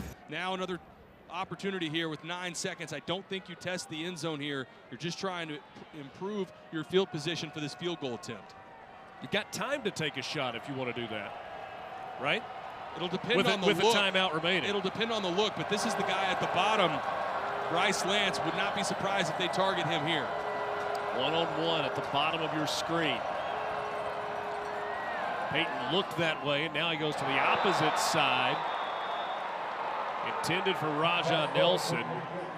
Noah St. Just in coverage, and the field goal team will come on to try and put points on the board before halftime. St. Just a little bit early. You can see Raja Nelson asking for a call, but I like the no call there. Good defense from St. Just. 43-yard field goal attempt for Eli Ozick. 8 of 10 on the year. Ozick slips it inside the left upright. That ball had the slightest bit of cut on it, and he was able to slip it inside that upright, and that makes it 31-7. It is that kind of night for North Dakota State. I thought this was left the entire way. Peels back in to the right, and their head coach Tim Polasek loves it. 31-7 going into half. It has been a dominating first half from the Bison. Watching from that end zone view as he kicked it, the ball disappeared behind the upright as it was getting closer and closer, and it just worked its way back inside. 10 plays, 49 yards, 58 seconds, and 3 points.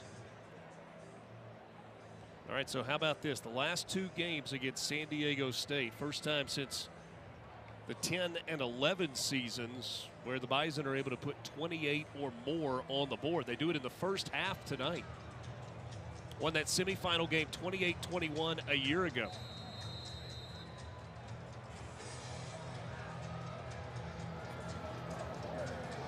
And North Dakota State will get the ball to start the second half. Kicked on the ground, picked up. South Dakota State looking for a big return. Their last chance in the half. Jack Smith tackled at the 35, and that will take us to the locker room. What a first half for this Bison football team. Complete performance. Let's go downstairs and check in with Tori Petrie. Thanks, Richard. Coach, just a stellar first half for your quarterback, Cole Payton. What do you like about what he's putting together? Yeah, a lot of grit and some really good playmaking, though, on the outside. Bryce Lance made some plays. I do like how he's keeping us on the field with toughness. You know, he really wants to win this ball game and play well. This team has a 33-game win streak in this building. What do you need to do in the second half to stop that? Yeah, we're not concerned about that. We're concerned about going 1-0. That's our mantra. Thanks, Coach. Thank you. They are on their way to going 1-0 tonight. A 31-7 halftime lead. It's the Dakota marker. And right now, the Bison trying to take it back to Fargo.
This year marks the 50th anniversary of the release of the cult classic movie, The Rocky Horror Picture Show. We feature the drumline under the leadership of Hesse Dodd, the Dakota Blue flag line under the leadership of Hannah Hake in Lauren Harstead, and feature twirler Presley Smith, and ask you to dance along as the Pride performs The Time Warp.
Welcome back to ESPN College Football Primetime, presented by Dr. Pepper. Number 1, North Dakota State. Number 2, South Dakota State. 31-7 our halftime score. You look at the numbers, and dominant for the Bison in the first half. South Dakota State came into this game leading FCS football in time of possession. Look at that at the bottom. North Dakota State, 22 minutes, complete domination, all 3 phases, special teams included as well. It's a tough hill to climb in this second half for the Jackrabbits to get back in this game. Let's check in downstairs with Tori Petrie. Guys, I talked to Coach Jackson at the half, and he said his message to his team was that they had multiple opportunities to take the momentum back in the first half, but they've got to do it here in the second half. Regarding that emotional outburst after the no call on Peyton's touchdown run, he said, we overcome adversity all of the time. As far as his quarterback goes, he says Luke Marble was settling in towards the end of the half, but they've got to get Jack Henry involved in the quarterback run game as well. Thanks, Tori. Certainly some adversity to overcome in the second half. Largest deficit for South Dakota State since trailing 24-0 in a playoff game against Montana State, or against Montana back in 2015. For the record, they held Montana scoreless in that second half, ended up losing 24-17. Shorter kick here. Going to be taken at the 15-yard line by Jackson Williams. Trying to get to the side of the field where he's got some blocking. A good return out to the 33, maybe the 34-yard line. That's where this North Dakota State offense will go to work. There is a flag down way back on the other end of the field around the 35. He's brought down at the 33-yard line. That's a gain of 18 on the return. Offside. Kicking team, number 9. That 5-yard penalty will be added to the end of the run. First down, North Dakota State. So the field position will get a little better for the Bison on this first possession of the second half. They will start from their own 38-yard line. Cole Payton comes out with Barika Pinu in the backfield. Richard Cross, Taylor McHarg, Tori Petrie with you from Brookings, South Dakota. Good pursuit there. That's going to be a loss on first down. Raja Nelson with the reception, but he's run out of bounds back at the 36-yard line. Lost a couple. Almost a perfect first half for Cole Payton. Did just about everything well, throwing the football to the outside. I thought his connections with Bryce Lance got him in a rhythm early and then ran the football extremely well. Something we expected coming into this game, but he's done a nice job of. Payton 15 of 17 in this game for 200 yards. Does not have a touchdown through the air, but he's got 3 rushing touchdowns. Not much on the second down play. Joe Ullman with the tackle. Ullman, a guy that had to kind of wait his time. There are a lot of good linebackers that have come through this Jackrabbits program. He is a captain on this team. And his head coach says he is a calming presence on the defensive side. Plays with great instincts. Big opportunity. This has been an area that North Dakota State's done a fantastic job. These 3rd and longs, they converted on a number of these in the first half.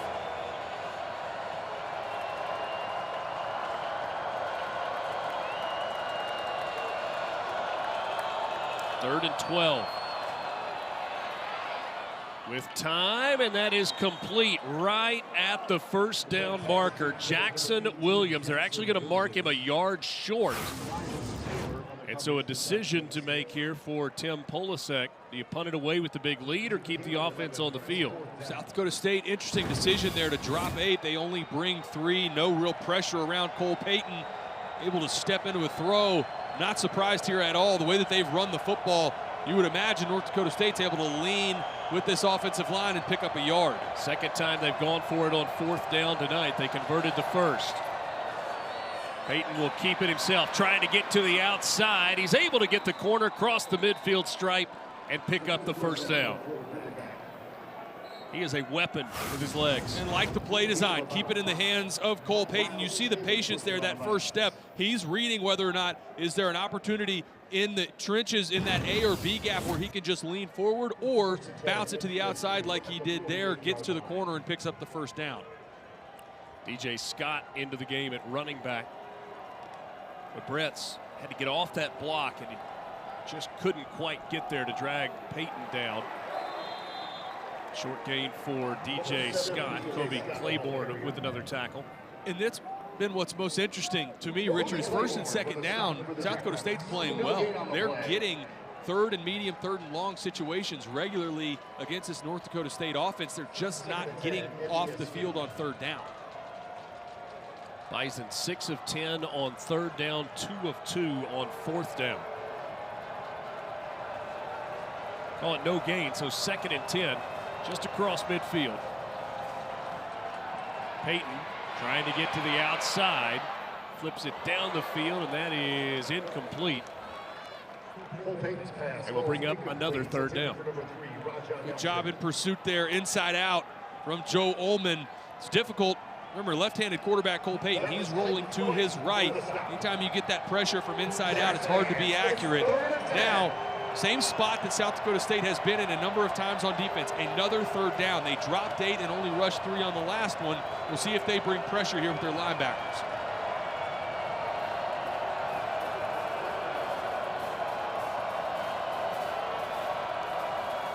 Showing pressure from the outside. Peyton stands in, trying to escape. He gets to the outside, now throws it down the field. That's another third down conversion. Raja Nelson coming back to the ball, makes the catch. And this is unbelievable again from Cole Payton. Able to break, contain, thought maybe there's a sack there, working to his right side and finds the open receiver, Raja Nelson. If you're a South Dakota State fan, you're pulling your hair out because every time you feel like you've got Cole Payton contained and you're going to get your defense off the field, they deliver a strike to pick up a third down conversion. It was Logan Green who flushed Peyton outside the pocket. Now under center, a handoff. And again, a short gain on first down. Joe Ullman with another tackle.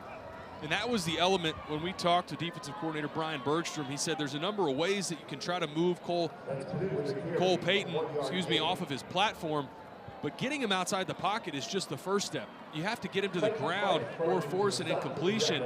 Some of the biggest gains so far tonight for the Bison have been when Payton has escaped, moved outside the pocket, and found a receiver downfield.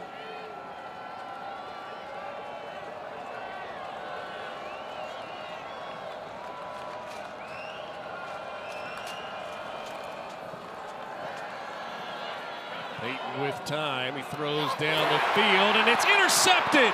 Taken away by Miles Taylor, his second INT of the year. A big play for South Dakota State.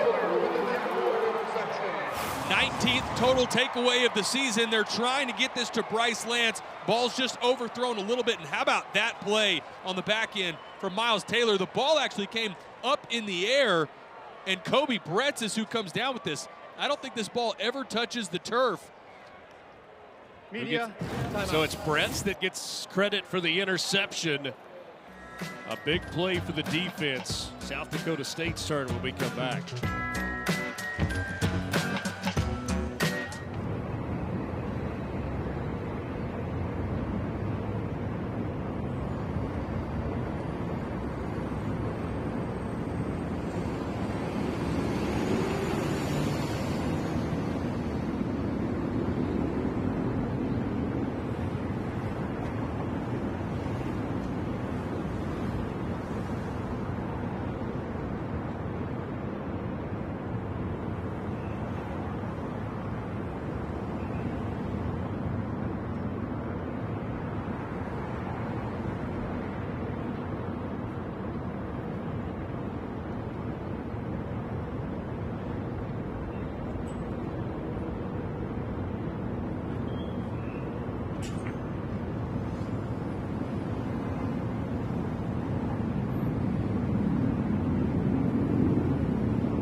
Introducing Verts.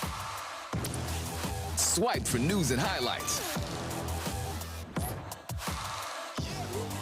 Now available on the ESPN app.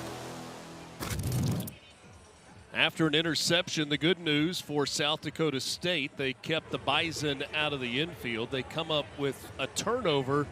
The bad news, they got to go 99.5 yards to get to the end zone. Offridge the back in the game with Luke Marble.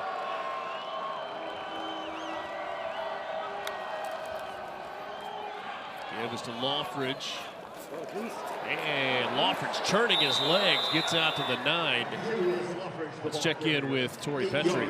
Well, guys, when I talked to Coach Jackson at the half, he talked about all those points in the first half where they felt like momentum started to swing their way, and then they lost it. But that interception right there is the kind of play that he was looking for them to open with in this second half. He came over to this group of defensive backs, congratulated them on the play, certainly want to sustain it with a good offensive drive here.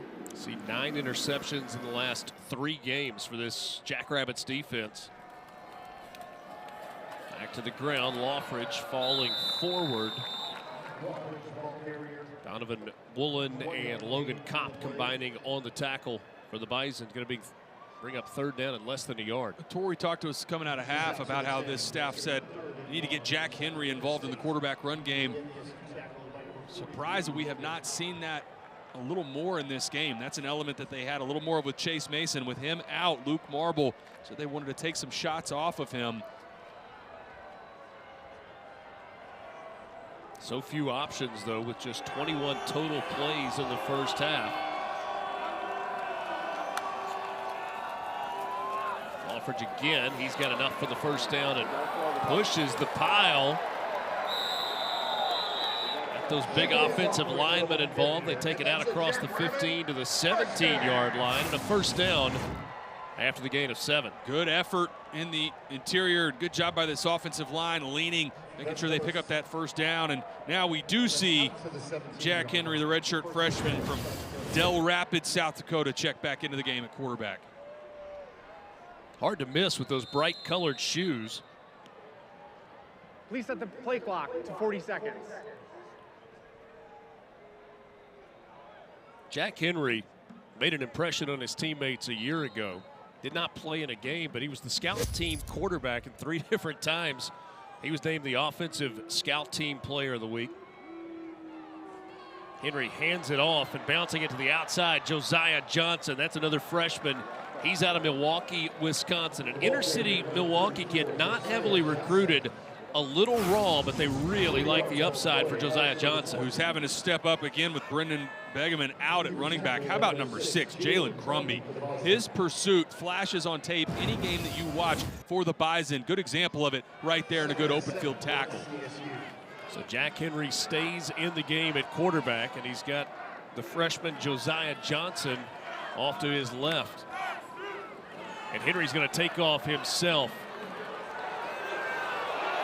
And again, that offensive line kind of exerting their will a little bit on this drive. A couple of times we've seen kind of move the pile in a scrum. Able to pick up another yard or 2 after first contact. Clear quarterback draw, get the tight end in the action as well as a lead blocker. And how about that effort? Second time on this drive. Offensive line helping pull and push the ball carrier forward for a first down. Jack Henry's kind of from a baseball family. He was a baseball player, picked up football a little bit later. Switched over to quarterback. Says he still needs to work on his footwork, but he can really run it. Coaching staff said raw but very talented, talking about Jack Henry. His brother Austin, college baseball player at Missouri, started out at Oklahoma, year at Wichita State. Henry comes out of the game. Luke Marble back in. I always liked that as a quarterback when we had a Wildcat package. It was always difficult if you're the starter and you're put back in on a 3rd and long situation. See what they have here on 2nd and long for Luke Marble. Goes to the air. That's complete to Bullock to the outside, and Bullock out to the 38, 39-yard line. That's another first down for South Dakota State. And all set up by the block from Jack Smith on the outside. Great job from the redshirt freshman from Sioux Falls. That play does not happen without a good block on the perimeter. Marble, middle of the field, incomplete. That one got away from him a little bit. I think a miscommunication with Graham Goring, who he thought was going to be in the seam. I think he expected Goring to have his eyes back on the quarterback. No one there. And like you said, Richard, I think Marble just fortunate that that fell incomplete. Nathaniel Staling got his hands on it, had a chance for an interception there. 33-game home winning streak for the Jackrabbits here at Dana J. Dykhouse Stadium. Capacity crowd of over 19,000 tonight. On the ground, kind of a roll forward for Josiah Johnson. Jalen Duffy with the stop. Fourth longest winning streak in FCS history. Georgia Southern, how about that? In two different occasions, 39 and 38 game home winning streaks. Eastern Kentucky back in the late 70s or early 80s ripped off 34 in a row. It's this current Jackrabbits team, couple of national championships in 2022 and 23. Trying to keep this drive alive, 3rd and 9.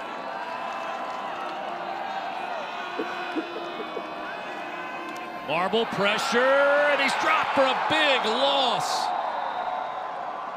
Nathaniel Staling was the first one there. Nearly had the interception a couple of plays ago. This time he comes up with a big sack. And it's off the left side, and this is one where your young quarterback has to know where his relief valve is. They show the pressure the entire way. He's got to know, Nathaniel Staling, I'm hot off of the linebacker. He's going to be unblocked, and if he does end up blitzing, I've got to get rid of the ball immediately. A loss of 13 forces the punt. Williams go for the fair catch and then paid for it that time. A good field position for North Dakota State when we come back. 31-7, Bison in front of the Jacks. Media, timeout.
Kickoff week 8 of the NFL with the Countdown crew. They'll have all the breaking stories, injury updates, and previews of each game right up to kickoff.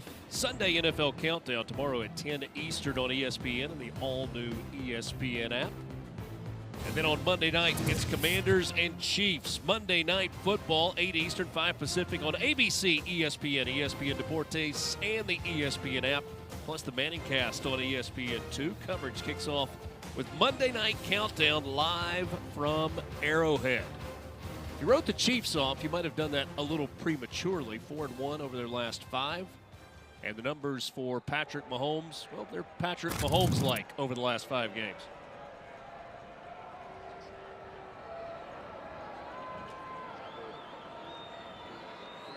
Bison turned it over on their first possession of this second half, an interception by Kobe Bretz.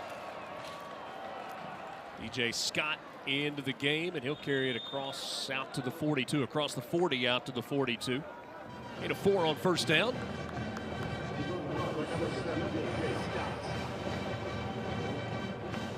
Defense got a turnover. It feels like South Dakota State needs maybe even points from this defense. Asking so much from this unit that you said it, Richard. You create a takeaway, credit to this defense, but it almost served as a punt. Right? They end up with the ball inside the 1-yard line. 2nd and 6. Peyton checking at the line. Wants to throw. Pressure up the middle. He escapes the first man. Able to stay on his feet, and Cole Payton ends up losing a couple of yards, but his pocket presence and his ability to get away so good. Ullman and Claiborne with the pressure. Joe Ullman does not miss many tackles like that. And Claiborne, those are 2 of the top playmakers for this Jackrabbits defense, and they can't bring down Cole Payton. Instead of it being a sack and a loss of 5 or 6, ends up getting back almost to where the line of scrimmage was. North Dakota State has been good on 3rd down tonight. 7 of 11, especially in 3rd and long. Peyton, pocket collapsing around him. He stands in and delivers a strike to midfield, plus a couple more. Reed Kessel with his 2nd catch of the game. Story of the game for the Jackrabbits defense. Cannot get off the field on 3rd down. Good protection up front, zone coverage, soft spot in the zone, and delivers a strike.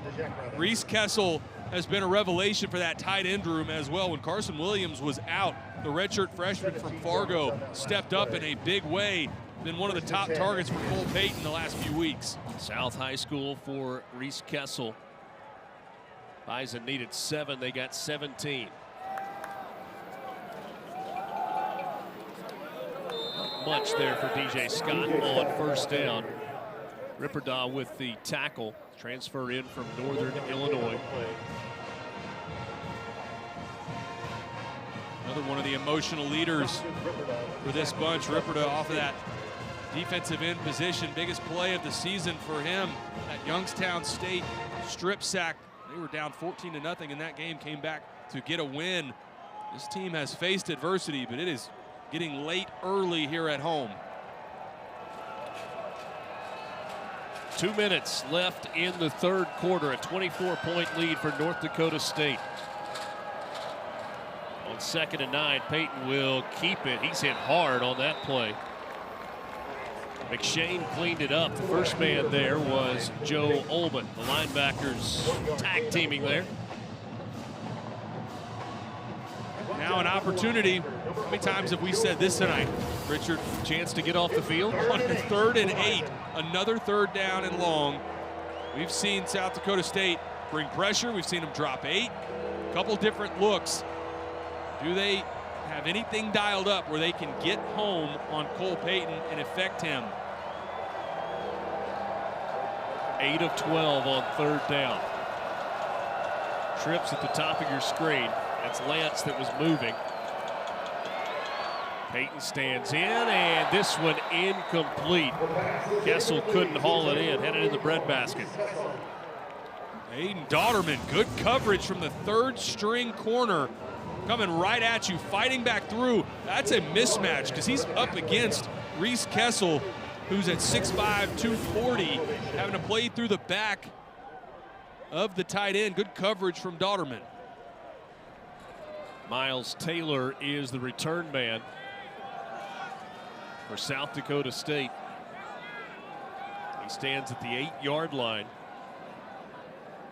Aaron Bickerton, end over end punt, fair catch called for and made at the 12.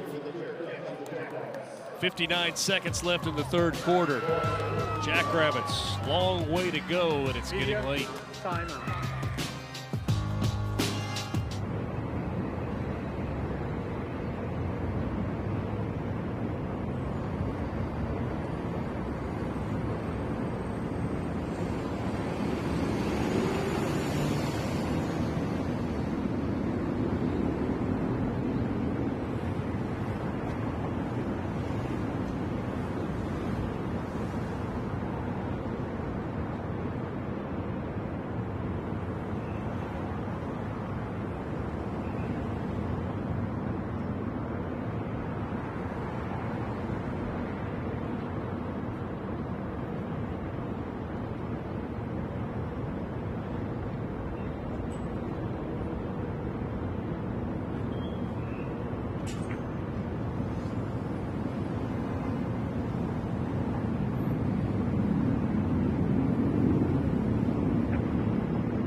Here's your Fansville College Football Update brought to you by Dr. Pepper. Georgia Tech with a big win today over Syracuse. Haynes King, what a season he's had, what a career he's had. Today, 3 passing touchdowns, 2 rushing touchdowns. First Georgia Tech quarterback or player to ever do that. One of the toughest quarterbacks in all of college football. Georgia Tech, look at the last month of their schedule.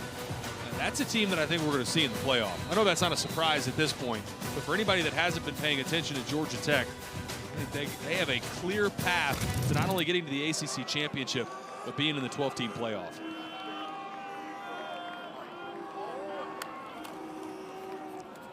Lawfridge on the carry. The running game has been better for South Dakota State here in the second half. They had 0 yards rushing in the first 30 minutes of this game. And the 3 straight 3-and-outs to start this game were matched on the other side by 3 straight scores from the Bison. And from that point on, South Dakota State has been in a hole for what has seemed like this entire game. North Dakota State trying to make it 3 in a row against the Jackrabbits and trying to snap a 33-game home winning streak. Out across the 25, that's good for a first down.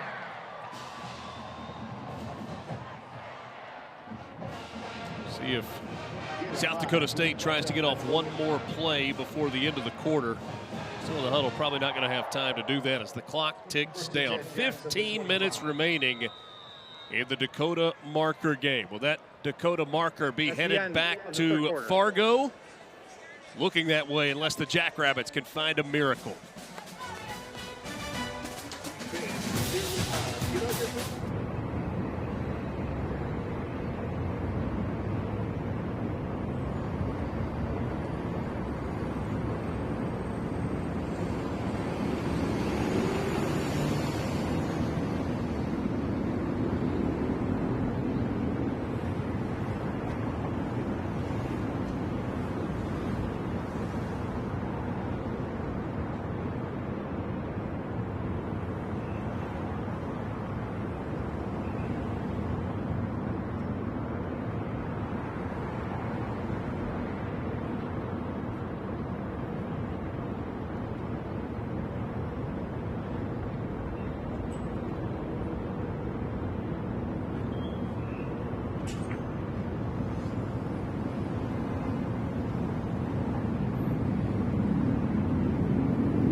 Welcome back to ESPN College Football Primetime, presented by Dr. Pepper.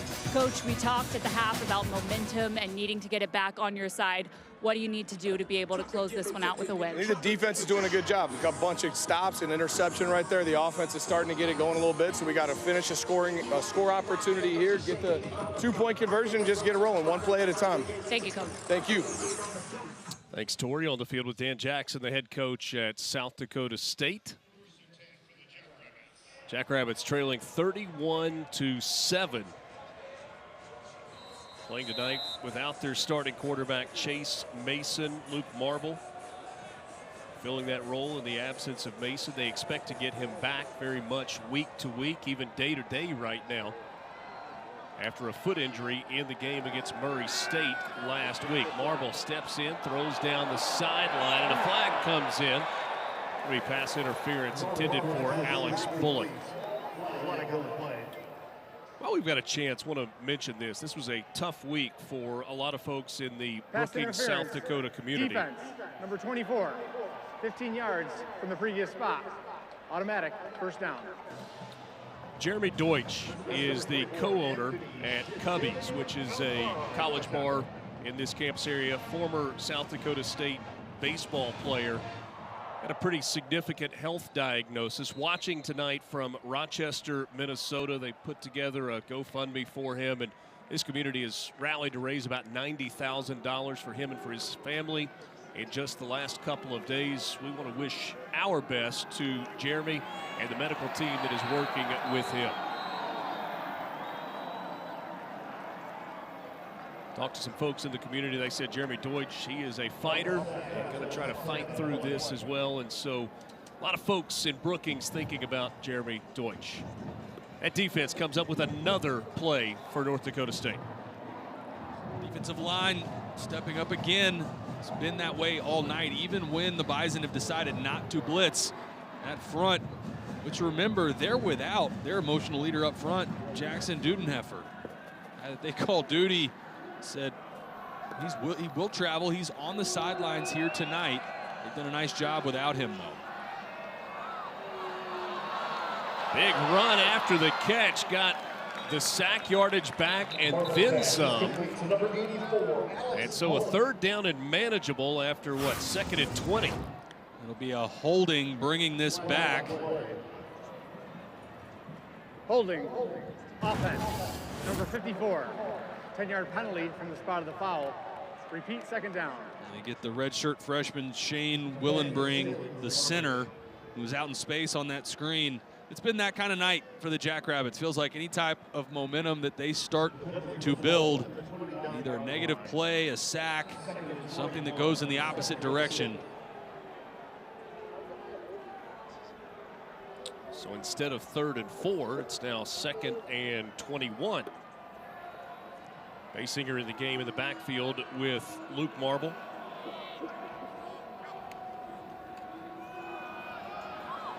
Basinger with a burst. And he gets a bunch of the yardage back. We'll bring it 3rd and 7 as they'll spot that ball at the 43-yard line. Darius Givens on the tackle after a gain of 14. One of the 2 young running backs that they are very excited about, Basinger and Josiah Johnson. We've also seen Corey Blair some this season. That crop of running backs that playmakers, as the season progresses, they're going to continue to lean on. Julius Loffridge, still the bell cow, but nice to have options in the running back room. 3rd and 7 here.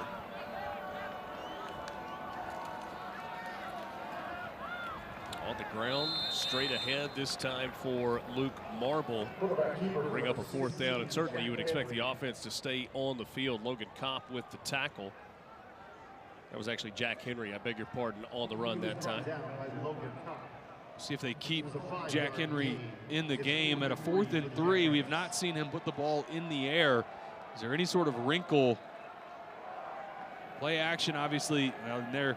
You see Luke Marble check back in place of Jack Henry. I think if it was 4th and 1 or 2, wouldn't have been surprised to see them keep the ball in the hands of Jack Henry. Instead, it's 4th and 3. Play clock down to 5. Marble Steps up, trying to make something happen. Able to avoid the sack, trying to avoid going out of bounds. He throws incomplete. Looking for his tight end, Gusted, right there on the sideline, and the Jackrabbits turn it over on downs. Just nowhere to go with the football. Great team defense again from the Bison. It's only a two-man route. Media, timeout. Timeout on the field. We'll take it as well. 31-7, North Dakota State trying to get to 8-0 on the year.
Tomorrow morning, it's the first Clásico of the La Liga season on ESPN2 and the all-new ESPN app as Real Madrid hosts Barcelona. Coverage begins at 11 a.m. Eastern, 8 o'clock on the West Coast with kickoff at 11:15.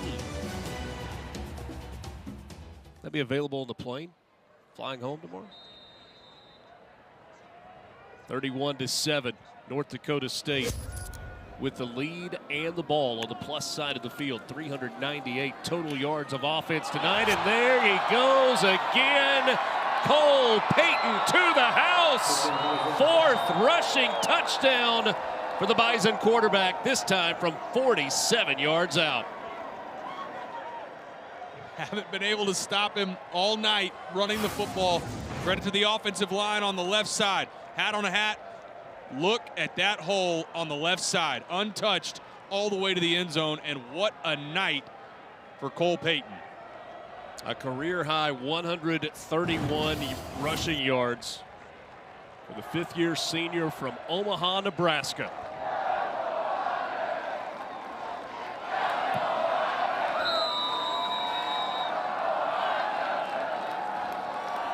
This record-setting crowd tonight at Dykow Stadium is thinned out, and the folks in green and gold, a few thousand of them that made the trip down from Fargo, letting their voices be heard.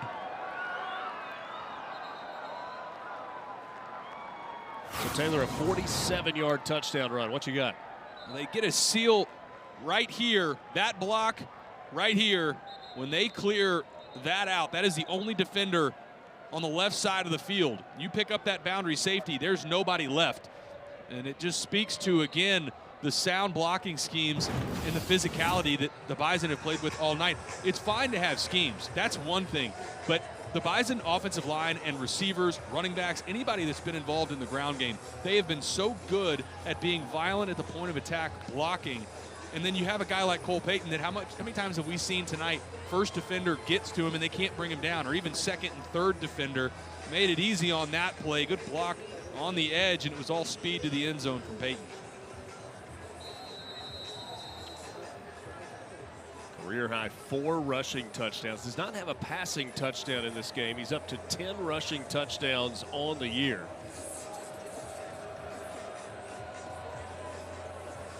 North Dakota State on its way to an 8-0 start, coming off a national championship winning season. And that was after back-to-back national championships for South Dakota State. Jackrabbits had 5 straight wins in the series, including a victory over the Bison in the national championship game in 2023. Folks at North Dakota State told us that was a long 2.5 years. Not only to lose the marker, but to have their rival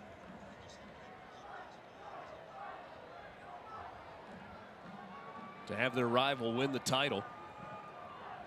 There you see Chase Mason, who is expected to make a full recovery and return after a foot injury last week against Murray State.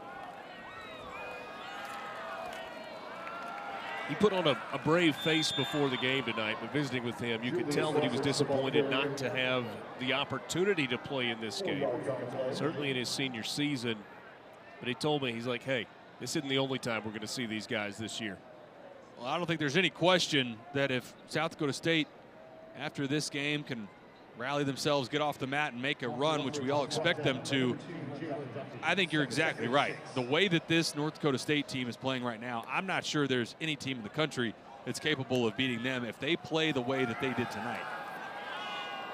Into the air, flag comes in, catch is made right around midfield by Graham Goring. That is his first reception of the game. Taylor Eady was in coverage. If it stands, it's a gain of 29.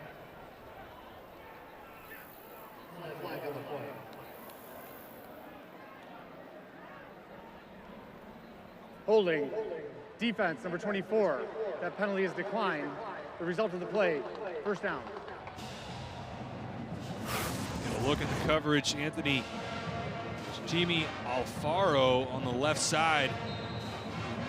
See the hold there, but what a catch over top for the first catch of the night for Graham Goring.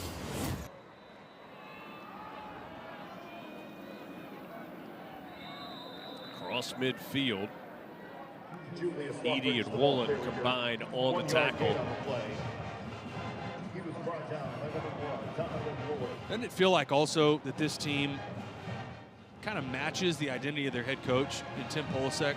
I mean, on the phone, on the call with him on our Zoom meeting, and today before the game, the intensity that he brings day in and day out, this team matches that kind of intensity. Big energy. Marble off play action. Can't find a receiver downfield. Buys himself a little time and now reverses field. Being chased. Got a block. Now Marble going to get back to the line of scrimmage. Maybe. Close to it. Let's check in with Tori. Well, guys, speaking to your point about this team taking on Polasek's identity, he allowed the team to vote last night on whether they wanted to go to a movie together as a team, and the captain said, no movie. We're here for all business. That's what Richard did for us last night. We were supposed to go to a movie. He said, no, we're all business. Yeah, we're going to dinner at Crawford's. That's exactly right. Crawford's in Sioux Falls, man. What a place. I feel like you and I should get a picture on the wall there. Become our go-to.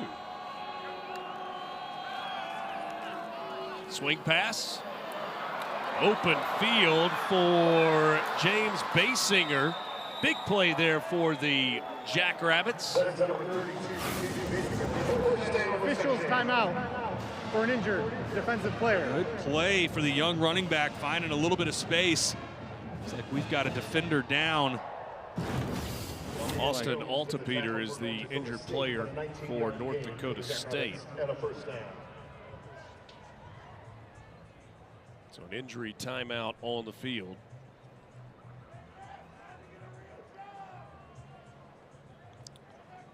The next stop on the F1 schedule is the Mexico City Grand Prix. It's tomorrow afternoon at 4 Eastern, 1 Pacific on ABC and the all-new ESPN app. Pre-race coverage begins at 2:30 Eastern. ESPN Deportes coverage starts at 3. F1 Grand Prix in your city just a couple of weeks ago. That's right, in Austin, Texas. What a great event. Don't get to see it very often. Typically out a little hard during football hanging season. out with you. But, man, what a great event. Love that event in Austin. So Media, Alta Peter timeout.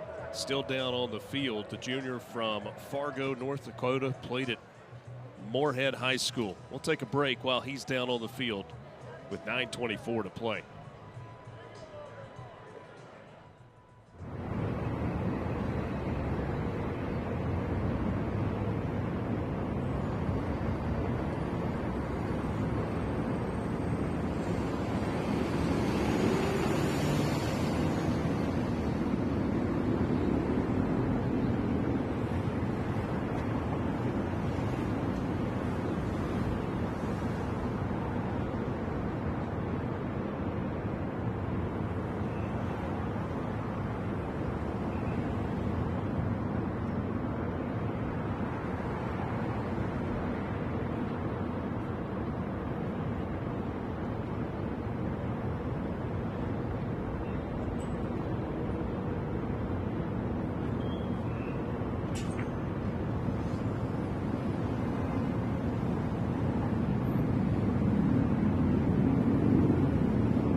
ESPN College Football is presented by Ice Cold Dr. Pepper.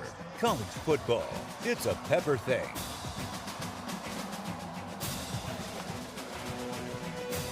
Part of the championship celebration for South Dakota State a couple of years ago. There's been a lot of celebrating between these two teams over the last decade and a half. 10 national championships for the Bison. Jackrabbits won back-to-back titles, including over North Dakota State in 2022. You and I were here for the second round win over Mercer 2023. Man, those Mark Gronowski teams, goodness gracious, those are some good football teams. Marble has come out of the game. Here's Jack Henry on a 1st and 10. Henry going to throw for the first time tonight, and it's incomplete. Nearly intercepted. Jaquise Alexander would like another shot at that one. Has his receiver, Alex Bullock. This ball's just got to be thrown on the back shoulder, leading him up the field. If you're going to throw it to 84 there, got to recognize where that safety is, a corner rather, and Jaquise Alexander. These young quarterbacks, I mean, it's been Luke Marble for most of this game, but for Jack Henry as well, these are critical reps until they can get Chase Mason back and try and make these plays happen. Tonight, the debut for Jack Henry. He heads to the left side here. Picks up a couple down to the 30. Woolen, another tackle. Looking at the numbers in this game, one of the things that kind of stands out, 40 rushing yards tonight for South Dakota State, but sack yardage counts against your rushing total, obviously in college football. 46 yards in sack yardage factored into that number. And another number Dana J. Dykhouse Stadium attendance record, 19,477. A lot of disappointed fans in that number, but new record here. Josiah Johnson in the game on 3rd and 9. They give it to Johnson, and he bounces it wide. Looked like there was a big hole up the middle, but went out where the blockers were. Kelton McCaslin on the tackle.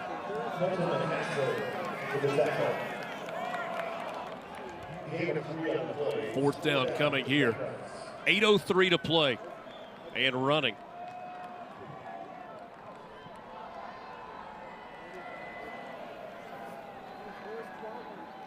Dan Jackson spent a lot of time as an assistant coach here at South Dakota State. Most recently was the defensive coordinator at Idaho. Spent a couple of years at Vanderbilt before that. Going back home, though. This down to the 35-yard line. That's short of the first down, caught by Grayton Gannon, but a turnover on downs, and that takes us to a timeout. 31-point lead for the Bison here in Brookings, South Dakota. Timeout.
Time now for our AT&T Best Moments.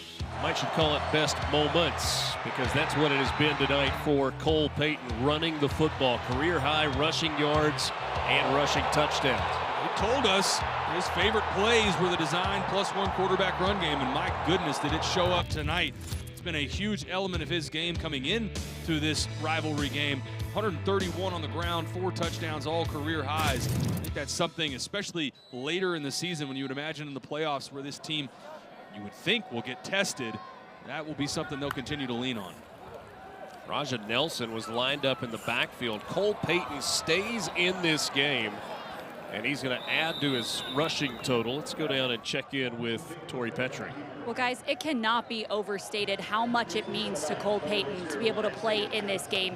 He told me he decided to go to North Dakota State before his senior year of high school. They won the state championship that year, and he was getting calls from bigger schools, but he didn't even take them. His heart was set on North Dakota State. He said he loves this place so much. Getting to be the starter here for 1 year means more to him than playing 2 or 3 years somewhere else. And he got a little bit of a curtain call as he came off the field there. New quarterback in the game is Nathan Hayes, the junior from Chicago, West Chicago, Illinois. How about that reception for Cole Payton coming off the field? I mean, you can hear the fans, a few thousand North Dakota State fans obviously cheering for him, but his teammates and his coaches, the guy, just remind everyone, I mean, when we talked with Dan Larson, the offensive coordinator, he got emotional on the call about how much Cole Payton means to him and that he tells him he loves him before every game. Like Tori just mentioned, in a world that we live in now where a lot of guys transfer and move around, Cole Payton did not do that. He waited his turn. In his 5th year at North Dakota State, Cole Payton didn't really know about Cam Miller when he committed, and you look at Cam Miller's career numbers and you go, well, you weren't exactly going to take him out. He threw for nearly 9,800 yards and 81 touchdowns. Ended up being a 6th-round pick of the Raiders. But it is absolutely Cole Payton time, and that waiting has paid off for him in a big way so far this season and is paying off for North Dakota State.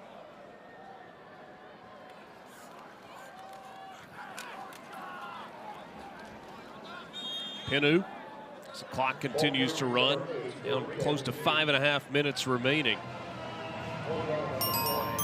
So what does the regroup after this look like for South Dakota State? Well, I think it's a team that had already proven a couple times this season they were able to come back from some adversity. Montana State, Youngstown State, games where they were challenged. I think the biggest thing is when can they get their quarterback Chase Mason healthy? That's got to be number one. But there's obviously a lot more left for this program. The expectation here is to win the Missouri Valley Football Conference and win national championships. But this was definitely, I would say, a shock for this team to be able to be pushed around the way that they were in the trenches. Look at the burst there from Nathan Hayes to the outside for a first down. That'll move the sticks. And then he's got a little something to say to the defender as well after the 10-yard run. You got to imagine for Nathan Hayes coming into this game, probably didn't expect to get playing time. I think we all expected this to probably be a pretty tight game, but Nathan Hayes and a handful of the other young guys in the backup roles. Looks like Nate Schneckloth in there as well at the right guard position. You just wanted to say that name, didn't you? Schneckloth? Schneckloth. I don't think I said it right the first time. To the Schneckloth family, I apologize for the first effort.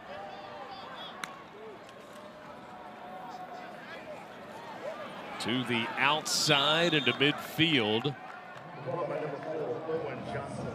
That is Owen Johnson, the senior from Mankato, Minnesota. But that is the piece that I think I'm most impressed with for this team, is the offensive line play. Think back to the first 3 possessions of this game. They were able to get 6 yards a carry anytime they wanted. They avoided all those 3rd down and longs for the entire first quarter and jumped out to that 21-0 lead. And I think that's what surprised me most.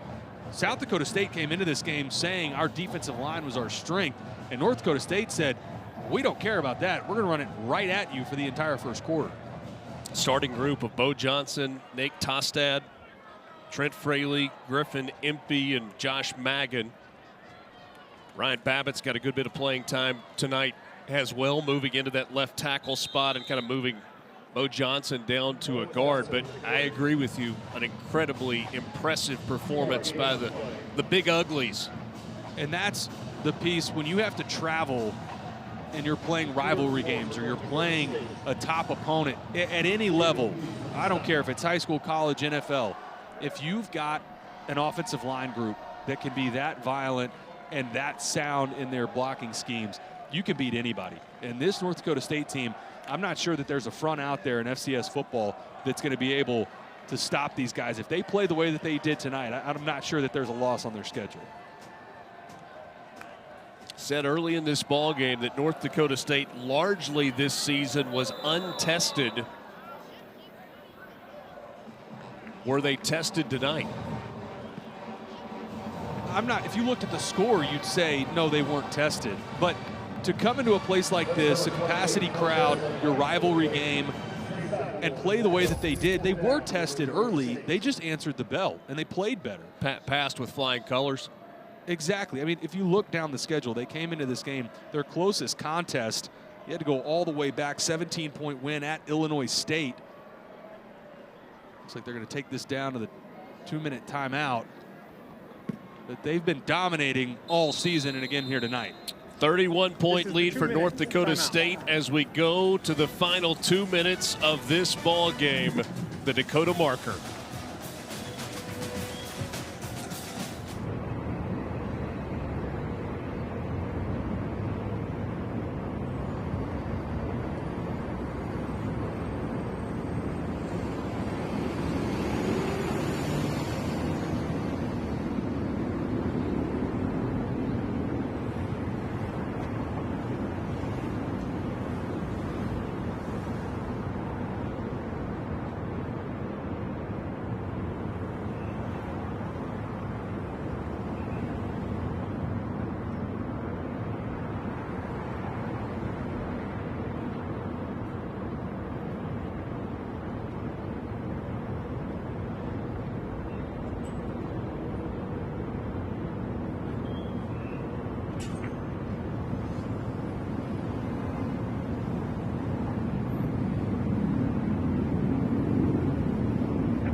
Next Saturday, it's the SEC on ABC, a rivalry game. Number 5, Georgia and Florida squaring off at 3:30 Eastern, also available on the all-new ESPN app.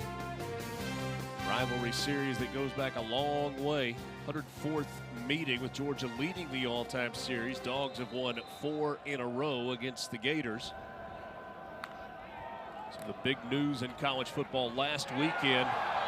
To the outside, another big quarterback run, though this time it is Nathan Hayes. Got the lead blocking on the outside, and a flag comes in. Hayes perhaps a little too excited about that big run. Well, this was the same quarterback stretch to the outside that the last touchdown for Cole Payton. A little bit of extracurriculars. Felt like this was maybe brewing for the last, I don't know, 3 quarters. If this is indeed an unsportsmanlike, the fact that it is a 29-yard run as it stands right now, we'll check on the marker.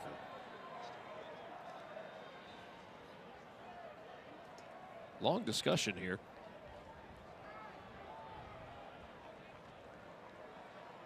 Yeah. Personal foul, face mask, offense, number 12. 15-yard penalty results in a first down. It is rare that you see a face mask call on a quarterback in a run. He gave the stiff arm, grabbed the face mask, little twist at the end.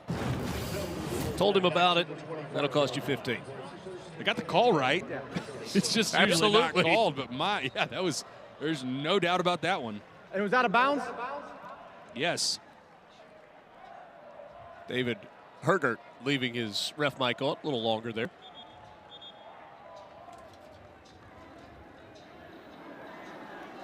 You know, the ACC this year giving you the listen in with the replay booth as they are reviewing plays. I guess if you just left the ref mic on, that would be a different level of access as well.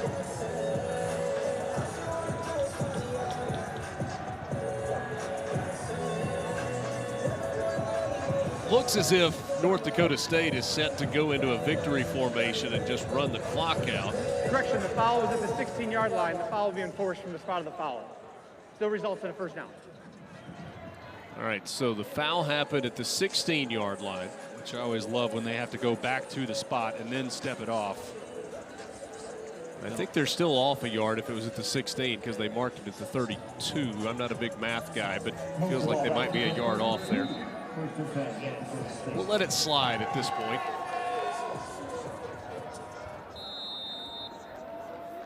Nathan Hayes takes a knee. So looking ahead for North Dakota State. They go back home to the Fargo Dome next weekend with Youngstown State coming to town. They'll travel to take on North Dakota, Northern Iowa, and then St. Thomas out of Minnesota to close out the regular season. It feels, obviously there's football to play, like they are staring a #1 overall seed in the FCS playoffs right in the face. Yeah, the one that obviously jumps out at North Dakota, always a rivalry game there, tough place to play. But I said it earlier, again, the offensive and defensive lines, if they play the way that they did tonight, there's not a team in FCS football that's going to beat this North Dakota State team.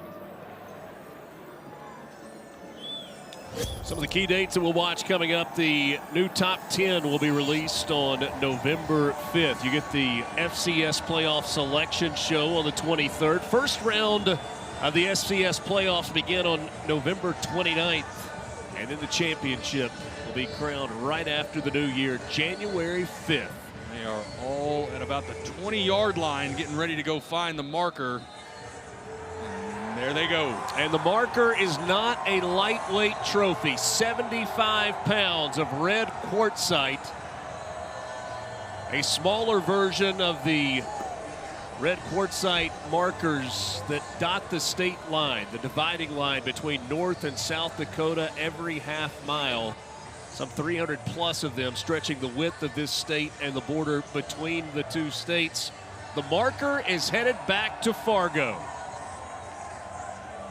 As the final seconds tick off, and this the largest margin of victory in this game since the early 1990s, and it snaps a 33-game home winning streak, the fourth longest in FCS history for this South Dakota State team.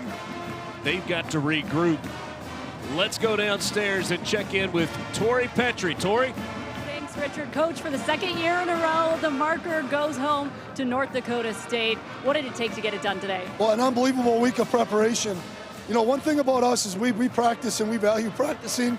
And then we came out here and played together. Great complimentary football early, some big plays. It was just really a fantastic ball game. Well, fantastic effort from your quarterback. What did you think of the way he played today? Well, when he gets loose in the perimeter, he's a problem. And when I saw him cut back, you just kind of figured now it's going to be a touchdown. He willed us a little bit today. I thought we could have played better up front, but we're going to celebrate this one like crazy. As you should. And Coach, obviously this is just one game, but we talked about it being best versus best here in this conference. And you guys took home the win today. What does that say about who your team is this season? Well, right now, you know, tonight we were the better team. I like this group because we keep coming back and practicing at a high level. All these wins the rest of the way are going to position you potentially for home field advantage throughout, and that's the only goal we have. Well, Coach, I'm going to let you go here so I can talk to your quarterback because it was such a great night for him. So why don't we bring Cole in over here? High fives for his quarterback after such a great game. Cole, a huge night for you guys being able to take home the marker. What does it mean to you to be able to win this one? It means the world. I mean, that's a great football team, and we came out swinging.